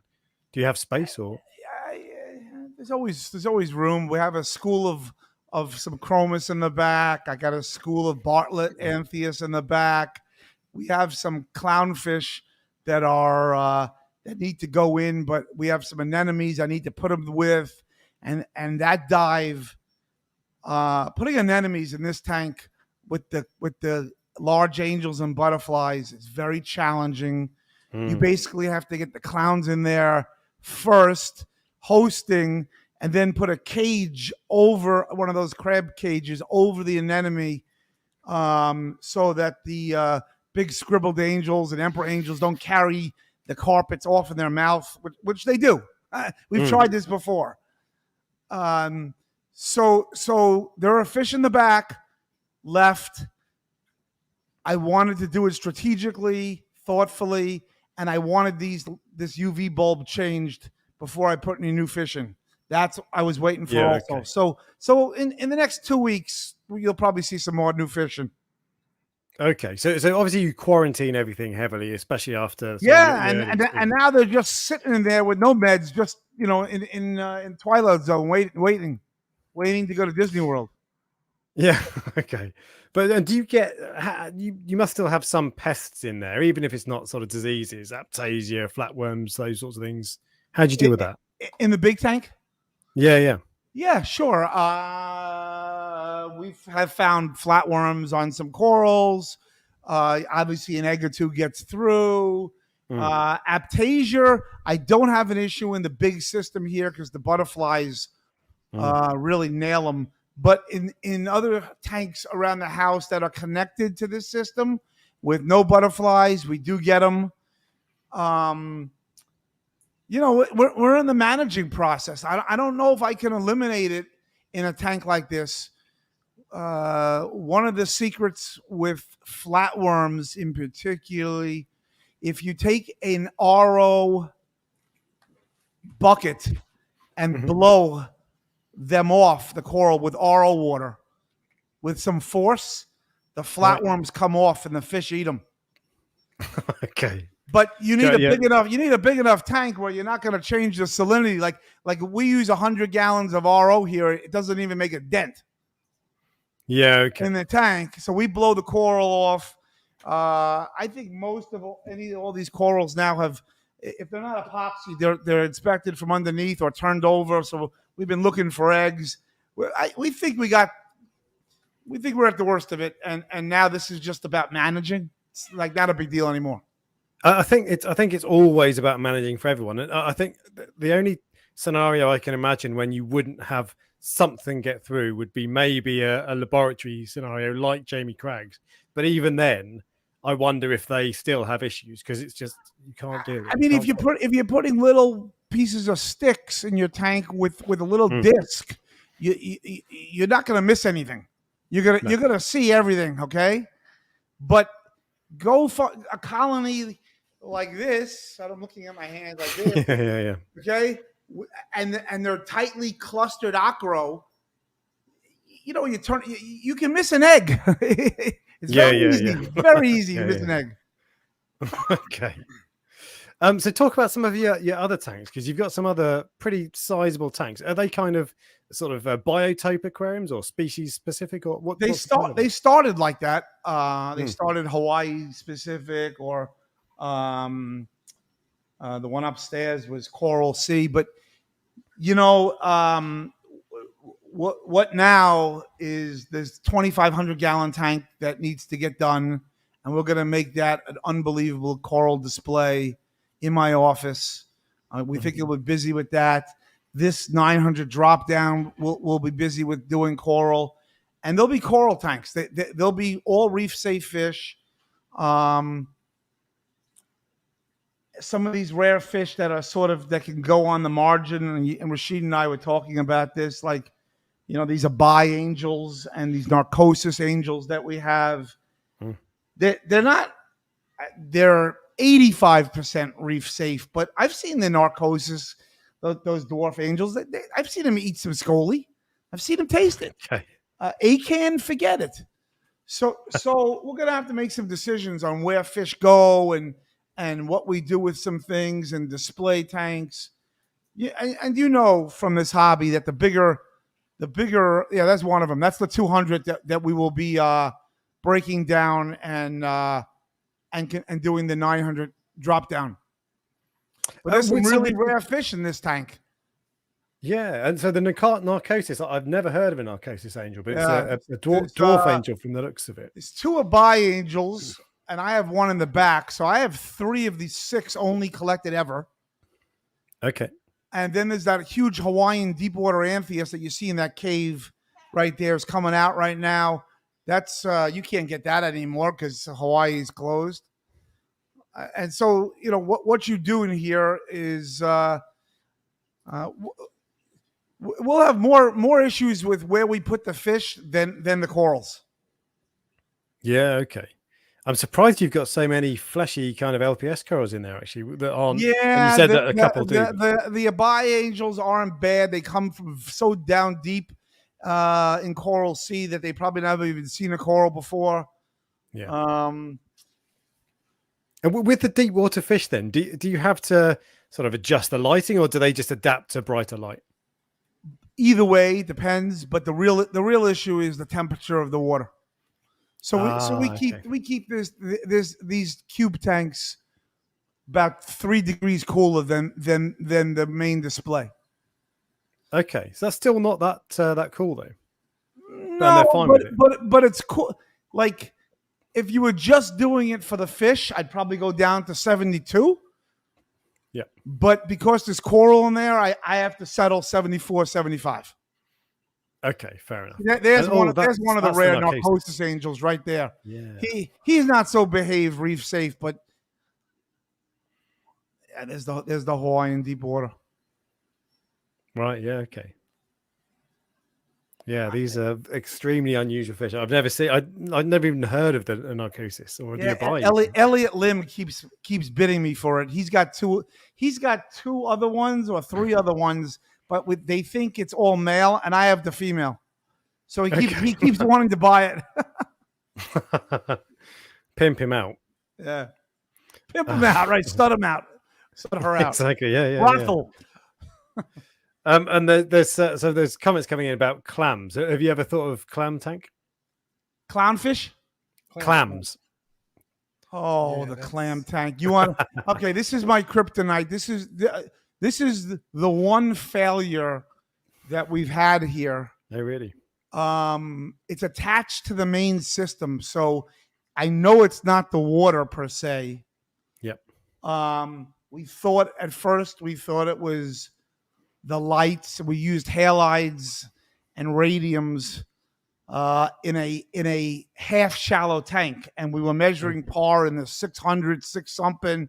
So let's just go with radions and make our par whatever. And we just lost a lot of our clams one at a time. We think it was a combination of pests. Those goddamn snails get in there.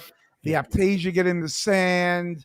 Then there was this grounding issue in the house where we still have electricity floating around, voltage in the ground, and that particular tank seemed to have most of the shock. Like in the stray voltage land, it was in the sump and that tank, not in the main system. So in any event, some of the clams are in Rashid's house. Some of them are in our vats. And once this electrical problem passes and we fix it, we're going to go back at that clam tank and try again. Make sure there's no pests. That's really key with these clams. And we hope that there's enough nutrients. Like you get all those clams together in one tank in a nitrate that's 7 or 5 already. Like we're wondering whether or not they're starving, even though we feed Fido to them and we close it off, we feed it. So we're not sure exactly what happened in clam tank land. I just know that they're difficult. I'm picturing, because clams get big, seriously big. So how big are the clams that you've kept? They were all sizes. We did them all, from small, medium, and large, and we lost them all. It didn't matter. No. Yeah, okay.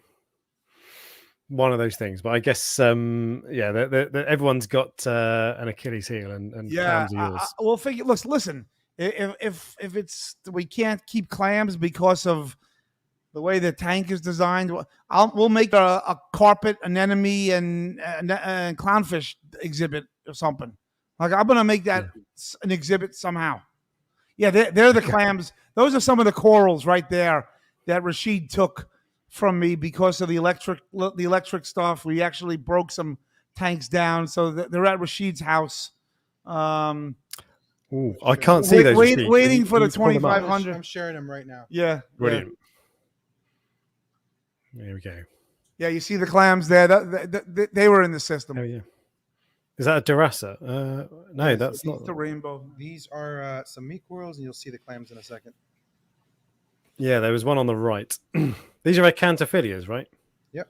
Yeah, they were in my 300-gallon that was attached. That was also getting the electric shock thing. And anyway, we decided not to have that 300-gallon in the back as a display. We're going to use it as a utility tank. We're thinking about getting some Miracle Mud in there and things like that. And why have a display tank in the back when I'm about to have a 900-gallon drop down right here in the front and my office tank? So we were just like, we're doing this. Let's just redo this. Let's just get the corals out of here and redo it. So some of the corals are in the back and some of them are at Rashid's house. Okay. And I can see that this is a normal tank, for want of a better word, because you've got power heads that I recognize. It's only 300. Only 300 yeah. We have multiple locations. There's a piece of Favia right there that was one of my favorites. Nice. Yeah. This one's nice. Yeah, there's some colors there. Beautiful. Yeah. And the yellow mushrooms. Yeah, those are all Polo Reef that are just they will come back. Yeah. And what about non-photosynthetic corals? Is there any desire to keep them? The only desire I had to keep them was when we did the really deep water peppermint angels, and keeping them. They're coming 350, 400 feet down, and there's very little light. And how do you make a natural home for them? They don't see corals, so we were thinking about more of a spongy. And in my old house, I actually did that. I did sponges and non-photosynthetic gorgonians and a lot of just like rubble type live rock, and it's pretty cool. And the fish are at home, but for your eyes, it ain't the same. No, okay. It ain't the eye candy that you're used to. And you don't have any in your main tank, I take it. No. No. Okay. You mentioned Cipro earlier, and so actually I wanted to talk about sort of treatments, and because you must have kind of veterinary advice in this sort of thing. So talk to us about the treatments you use for fish and corals. So all the fish I'm basically I take Bobby Miller's humble fish approach and his science, but we have retailored some formulations, talking to some other vets and things like that. So we tend to use chloroquine phosphate a little bit more, let's say, than your average hobbyist. I don't like this uranemia is going around, so like I like to bomb it out early and not worry about it. I know with chloroquine I can do that. And then on the antibiotic side, I used to have fish vets used to come here and used to give injections with Baytril injections into the fish. And that kind of skeezed me out a little bit. And he actually told me that he found that the Cipro bath, if done correctly, that they'll absorb 80% of the Cipro through their body, through their anus, and it doesn't build up in their liver. And that's what I should do more often than not. And we started doing it, and we had tremendous results with it. And then everybody started doing it with their torches and mixing antibiotics and kung fu antibiotic dips for their corals. KFC, yeah. The recent one, Kung Fu. Kung Fu. They're just taking Cipro, amoxicillin, and erythromycin and combining it. Yeah. Why you would need all of those, I'm not sure, but so Cipro baths, we feed the fish sulfa medications. We think that works well. Feeding them erythromycin actually works well. Just some things that we do a little differently. But other than that, the science is the science. Yeah, okay, but I feel like this is that's you talking to Mike Paletta, I think. I can see Rashid in the background. Yeah, Mike. Yeah. That was Mike. That was over that day doing the Coral Magazine shots, and the Coral Magazine spread will be in September. I think I'm allowed to say that, right? I'm allowed to say that. Yeah, it'll be September. People know he already started advertising it, and you'll get the specs of the tank. I didn't want to show it since it hasn't been out, but you'll see actually a list of all the fish. Specs of all the tanks. He has a lot of great information. It's like a 5-6 page article. Oh wow, okay. That must take quite a while to get all that down. I haven't asked how big the tank is in terms of feet and inches. We don't measure in inches; we measure in feet. It's the same way I don't measure in gallons per hour. I measure gallon per minute here. So in feet, it's. Look, it really depends on whether you're measuring to the inside of the acrylic or the outside of the acrylic. The acrylic bond is 4 inches, but the widest, it's like basically 16 by 16 by 9. That's in feet. Okay. and 2 feet of that is below surface. And of the 9, 2 of the 9 is below grade. Yeah. Okay. That's our. Why did you sink it down 2 feet? Okay, so that's an interesting question, and what we thought was we wanted our eyes to be to be below the water line. Mm-hmm. So I needed to be 7 feet. For that, I needed a certain amount of clearance above it for the catwalk, so you could do some work up there. So we needed 3 feet up there.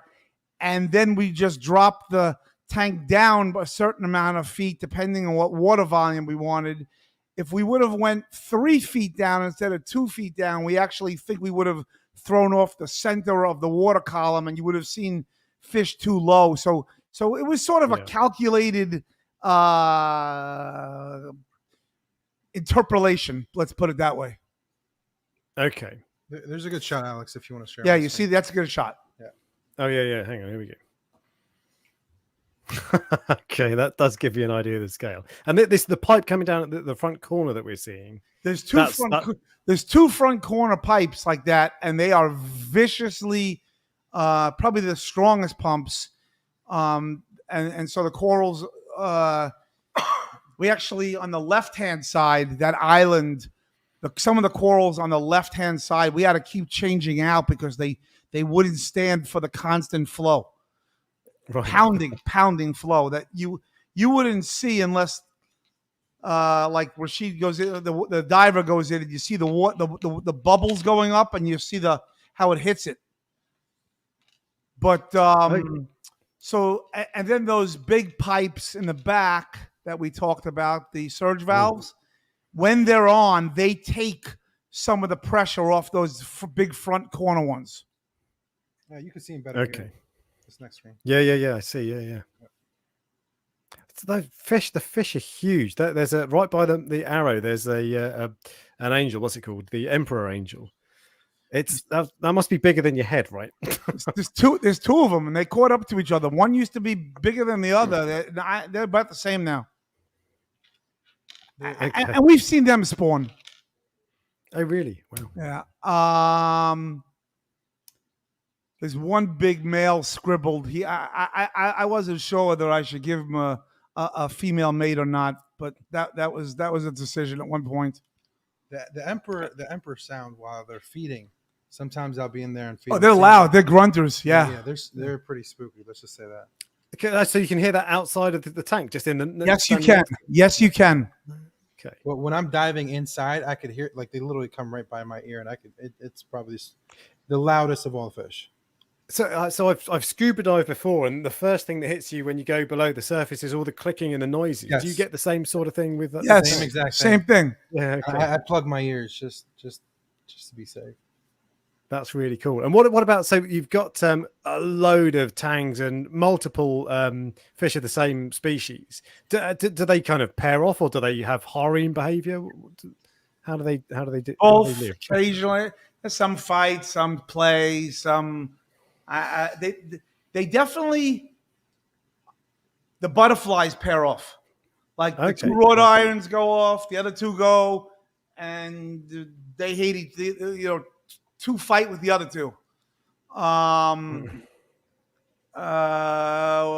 Where else do we see pairing? Like I'll see my annularises fight like crazy, and then all of a sudden they're together during breeding season. I told you the triggers are constantly breeding in the sand. Crosshatch triggers and the blue throats. They're breeding, and when they breed, they bite the divers. I mean, Rashid gets bitten all the time. Get the hell out of here. Triggers are some of the most aggressive fish in the sea, pound for pound, aren't they? Yeah. And actually, so this is a good question. Do you have any micro species in the main tanks? Shrimp, goby pairs, anemone shrimps, those sorts of things. I guess inverts would just get eaten. But... like there may be some small gobies and snails and stuff like that, but no. I was even thinking about putting mandarins and stuff in this big tank, and I decided to save it for the 2500 because you probably just can't see it. You're just gonna miss it. I've seen you'd need 100 to notice them, but I've seen right. I've seen the mating behavior of mandarins in the wild. Yeah, and it's probably similar to other fish. To be fair, they sort of shoot up in the air and do this little dance. But that's really cool, and they have harems. So if you had, I don't know, 50 of them or whatever, then maybe it would be worth it. But if you put a couple in, you'd just never see them. Yeah, exactly. And they're not the easiest to get through quarantine. And then you get the ones that are aura whatever ready, and you're not sure whether you should blast them with meds or not. Like it's so confusing. I got those yellow purple tangs coming. I told you that I bought a couple of those, and okay, it's a pretty stupidly priced fish. I mean, you take a $80 fish and a $200 fish, and somehow they're worth several thousand each. But I guess they don't meet in the wild, and the supply is at least controlled for now. But I don't know what to do with them. Like, do you send them through meds, or you just do tank transfer and a couple of dips? And And so some of these small captive breds are challenging from quarantine because you wonder whether the meds are worse than what they got. Yeah. Okay. Where So are they coming from? How are they getting the disease? I mean, unless there's, anyway, that's, and most of them are very small and babies, so you really don't want to put them through copper and ruin the lateral line and all that stuff.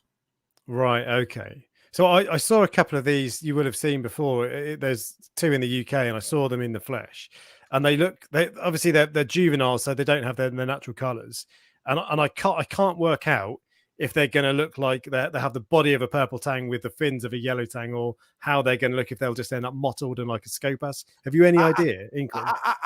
I hope it's not you. I think you invented this quote that if you take purple and brown and yellow Play-Doh, you get brown. Was that you? Correct. Yeah. Okay. I didn't like that. But I did point out. But I think it's good. I think the body will be scribbled somehow. I don't know how dark a purple, and I think the fins will be yellow. Yes, I think something like that. But it's that's kind of. But it won't be as purple as a purple tang. It will just be something different, I guess. But part of the interest with that is that you don't know what it's going to look like, so you get to kind of see that, I guess. Yeah, we'll start with a few and see, and I'd start with them maybe in the 2,500. And so if you were to add tangs or some fish, any new fish to the main tank, I would not take a chance on gang tang war. Yeah. In there, I did add the last bunch of tangs I added were completely different species. The Polyzona, the Polyzona zebra tangs, which it's like a convict tang. There's no fighting, but you put in more zebra somas. I don't want to do that. No. It would be. I'd imagine it'd be quite desire to increase the stress level of and the gang warfare there. You notice the tanks, you call them the bodies. You don't see many fins because they did over the years. They went at it. So this is feeding on nori from the looks of it. Yeah, I'm gonna go ahead and show you this. This is another. Hold on. Oh, that's hand feeding. Yeah. That's not the way we do it. That's not the way we really do it. Yeah, let me actually stop this for a second. There are complicated ways and a lot of technology, but then there is a lot of simple ways. And one of the things that we try to figure out initially is how are we going to get these tangs and all these fish nori? Alex, you can share again. Like, what am I going to do? Put clips on the wall? I can't do that. So we got these huge poles, which people use in their swimming pools. The nets with the nets, so you can net out the leaves. And we put a rope on the pole, and we attach it to PVC pipe on a T, and then we hang about 10 clips each from that PVC pipe. And we literally roll them down and roll them up twice a day.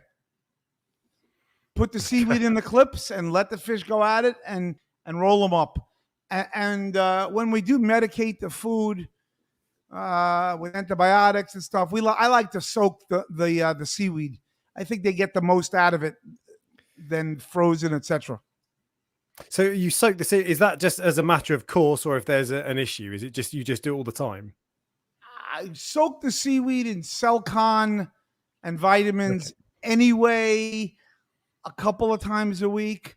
But when there's an issue, I go to the Metro triple sulfa TMP sulfa antibiotic as my go-to. I've tried making these cakes with the Missouri powder, but they're not into it. So soaking the nori actually seems to work. Okay, interesting. So I'm just experimenting with soaking food in vitamins and that sort of thing myself, but I'm interested to see what difference it makes. All right, I mean the feeding frenzy is crazy, and this must be kind of the highlight of your day, is it? That's from inside the tank. Yeah. Yeah. Definitely. Yeah. The other frenzy is from outside the tank, but do you have a nori feed somewhere or no? You don't have one on the PVC pipes. I'll have to look for it. I've seen that on the Worldwide Corals video. I saw Yeah, these it's enormous. just like tanks. the lowest low tech thing you can think of actually worked, and that's good to know, right? Like everything doesn't have to be Skynet computer stuff. Yeah, if it works, it works. Right, exactly. You should see how I told you how we pick corals off the bottom. We literally have a hook on a pole. Yeah. Of one of those poles that again from the swimming pools with like a captain hook, Okay. and we go hook fishing, and we pick up corals like we hook them. Yeah, but I mean, you must have to repurpose things like that, because why create something bespoke that would cost you $10,000 when you can spend $50 on a pool pole?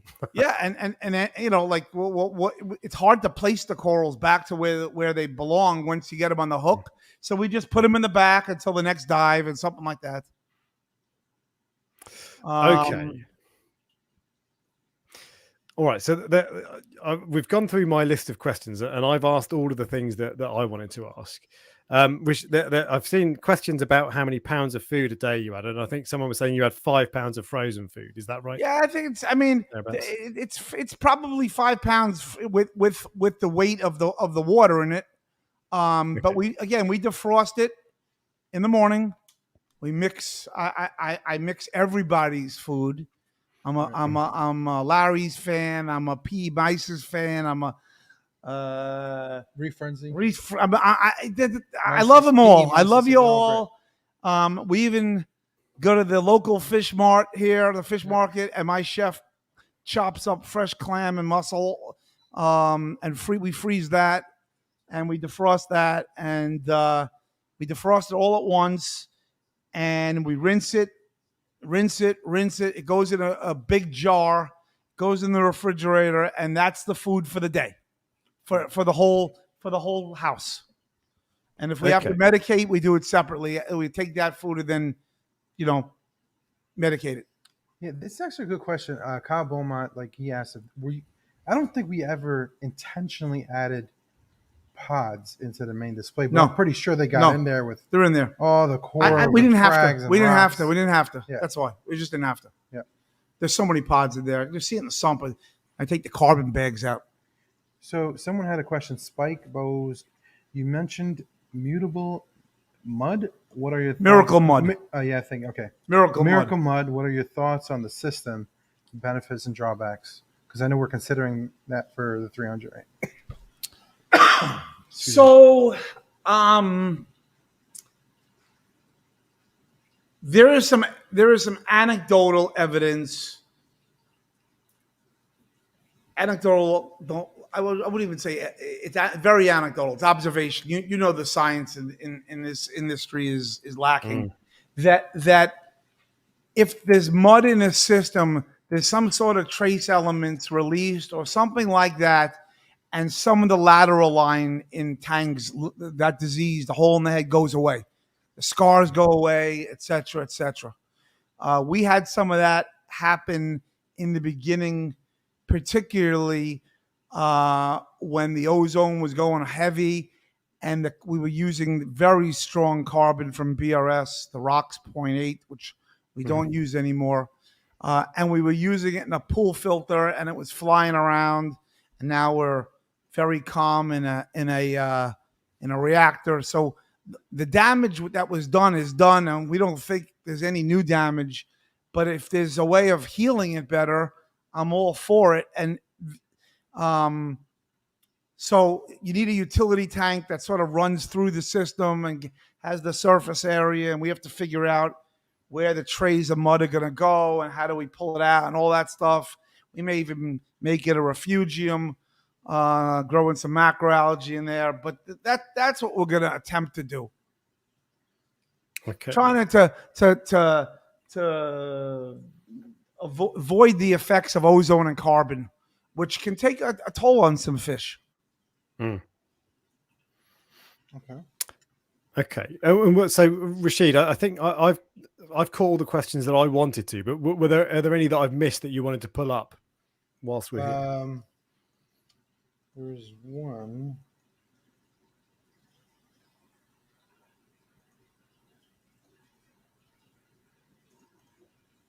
No, I think we hit all of them, and we're probably at a 2-hour mark. So Wow, is that 2 hours? Yeah, we're at 2 hours. That's unbelievable. I get to hit the LIE traffic and get back home. That's So great. I think we. I enjoyed it, Alex. Thank you very much. Yeah, this was great. Yeah, it's been a pleasure. It was a really good. It was great to have you on and have a chat. And the tank is just unlike anything any of us have ever seen, and it's fantastic to see it, and that you share it on Facebook and YouTube and so on. So. Brilliant. And yet, every one of those people that come in and see it in person, they all say the same exact thing. Mm-hmm. Holy cow! You can't capture half of what I see now on video.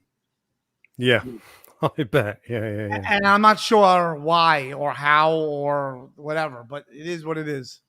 Even the photos showing the living room as well, it just shows the scale, something completely different. It's right. I can't imagine. And there's a few other comments I've pulled up as well that I've noticed that people have been complimenting you on how knowledgeable you are, and this is obviously something you don't do something like this unless it's your passion. So that's true. You have to be passionate, persistent, almost a perfectionist personality. And nuts. I was going to say exactly because that. Honestly, had I known what I would have went through to get here, certainly now, 10 years later, I would not have done this. Okay. So you got to be young too, and you got to be young with some dollars, which is also hard, right? 10 years later, I would never do this again. You've got to be prepared to burn some money in your 40s. So Alex, I'm gonna we've never done this before, but since we have it set up for it, I'm gonna have a treat for everyone by feeding the tank live. So sure. See it, but we're not gonna do that unless we have a shameful plug, which is a what? A shameful plug. We have Polo Reef by Andrew Sandler YouTube that you can go visit and see a lot of these videos in. That's constantly being refined. We have our Facebook group, Polo Reef by Andrew Sandler. And of course, we also have our Instagram for the folks who like their short videos, Polo_Reef. And I have to change the music for each one of those the ages. It's really strange how the interaction of the music in each one of those categories are. Yeah. So okay. Well, I'll put links to all of those in the description after the video. I think there's the YouTube channel already, but I'll post everything else as well after this. Oh, you're gonna feed? Who you gonna ask? Don right now? All right, we're gonna do a feeding frenzy right now for you. Okay. What time is it, by the way? It must be 5 o'clock, right? Yeah. Yeah. Okay.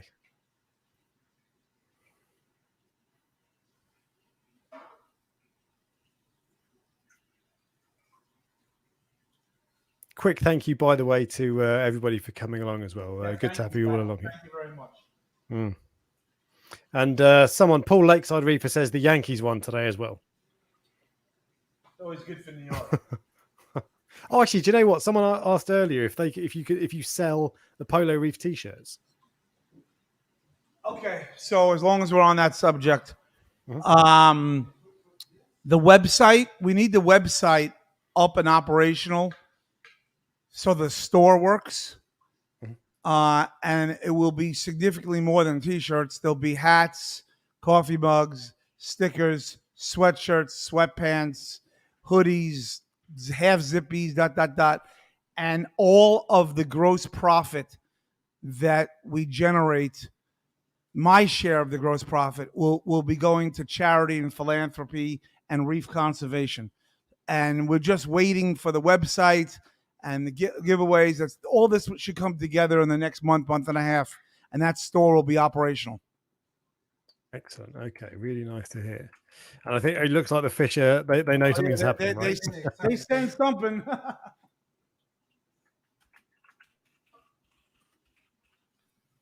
They must see his shadow up there. Yeah, they know when Don's back there. Here we go. Where's the food? It's coming. He's getting up there. He's gonna feed him both seaweed and. Oh, okay.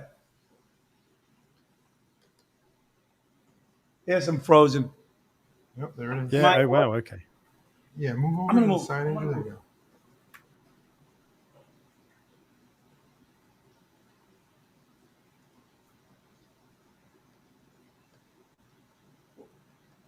There it is.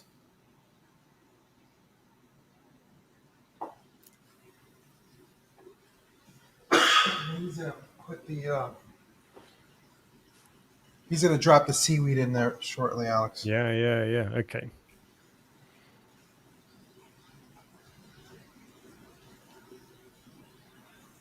Sunday dinner, yeah, exactly.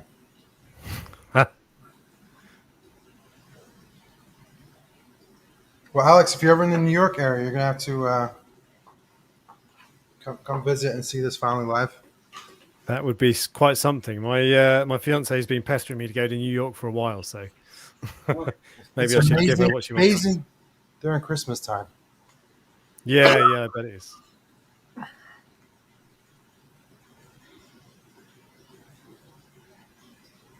Yeah, they're going for it, aren't they? Oh yeah, and you just put a second.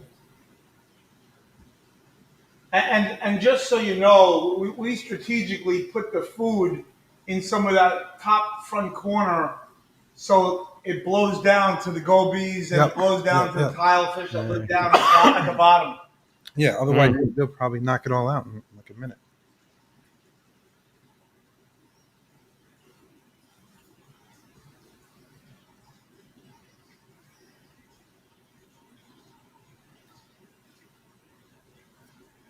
You do loading the seaweed up? Yeah.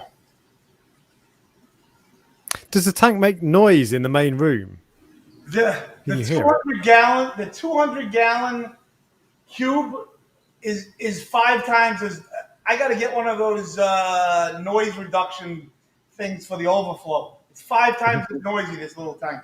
Yeah. Right. The main display for your answer is no. No, it's because the engine No. and everything else, and the back of the tank was soundproof. Yeah.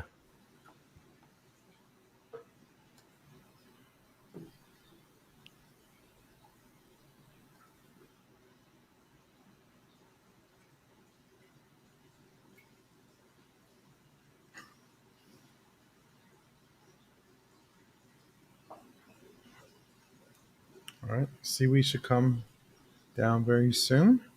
Okay. Just so you can see the simplicity of feeding sometimes is great. And one thing, do they all disappear at night? Do they all go into the rockwork? No, we have a pretty bright moonlight on, and I would say a third of the fish, the butterflies, the heniocuses, and the nazos, they're still cruising around at night, and then maybe a third of them sort of go in. Yeah. It's quiet, but you still see activity. Yeah, okay. We're getting a lot of people saying they want another 2 to 3 hours live stream. Come on. Yeah. Well, guys, to the Ocean Project, that project, no pun intended, is on its way. I mean, we're hoping to have a live stream of this. The footage. I mean, I think they quoted some of the cameras. You know, obviously we're not purchasing these or in like the hundreds of thousands of dollars, right? The footage you'll get from inside the tank already is unreal. But if you get a camera to capture it correctly, it'll be something special. For sure. How far? You're quite a long way from Ohio, right? That's halfway across the country. Yeah, it's about 5 hours. Because I'm thinking Than from Tidal Gardens would do a special job of filming this.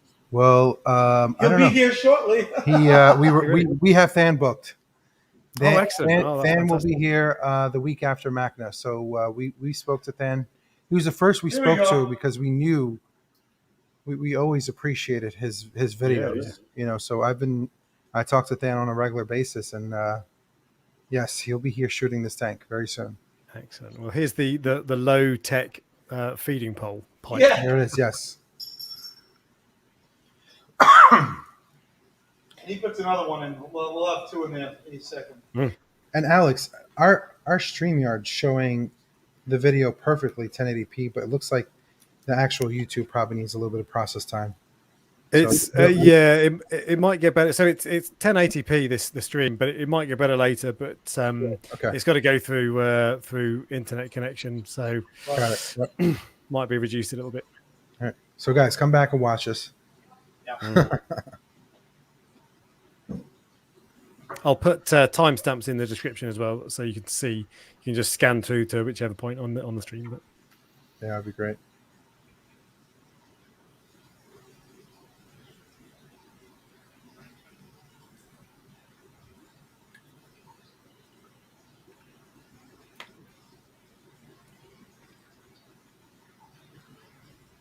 We got a question from Fish Addict. Would you say it's okay to put tank bred fish in a small tank compared to wild caught ones, angelfish, for example? So, what was that question exactly again? Would you say it's okay to put tank bred fish in small tanks compared to wild caught ones, angelfish? Because they never saw the wild and they know maybe they're not as ferocious as these guys. You're not taking it from the ocean. I don't know. I would think that's a good question for the biotas if they ever. I would think it's somewhere in between, maybe, but you still got to give that species the chance to grow. Yeah, exactly. Yeah. Well, that was a conversation we had in the car coming up here. It's like, where do we put certain things and when? Yeah.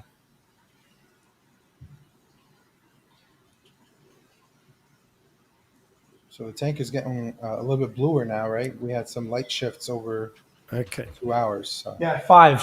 Some of the whites went off. Yep.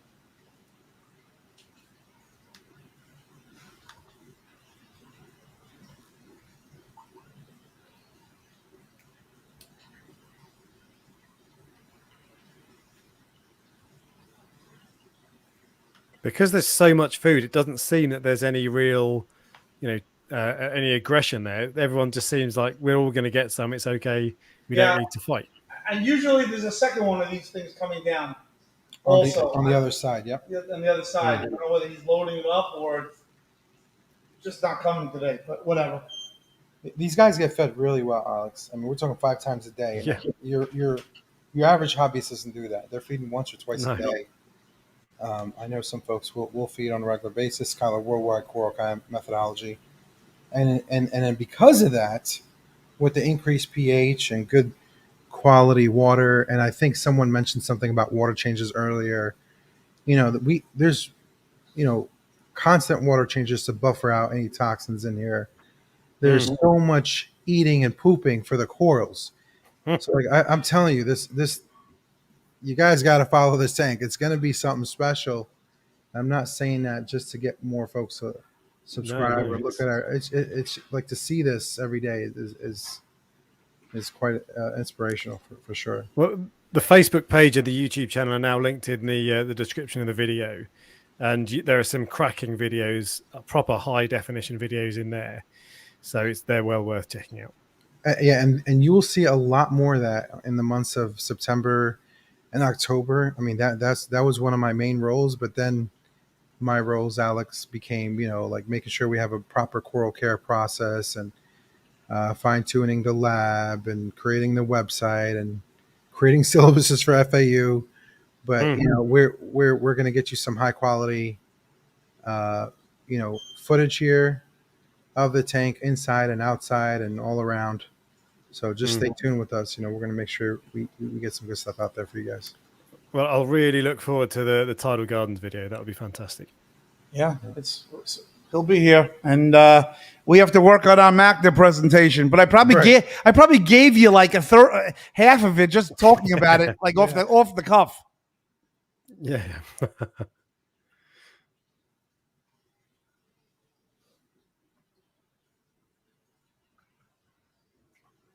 All right. Yeah. All right, Alex. Thank you. I appreciate it. Thank you, everybody. Thank you guys for watching. Indeed, yeah. And thanks again, Rashid and Andrew, for coming along. It's been Thank it's you, been buddy. great. So Thanks. yeah. All right, and I will see everybody next week. Catch you later. Bye, guys.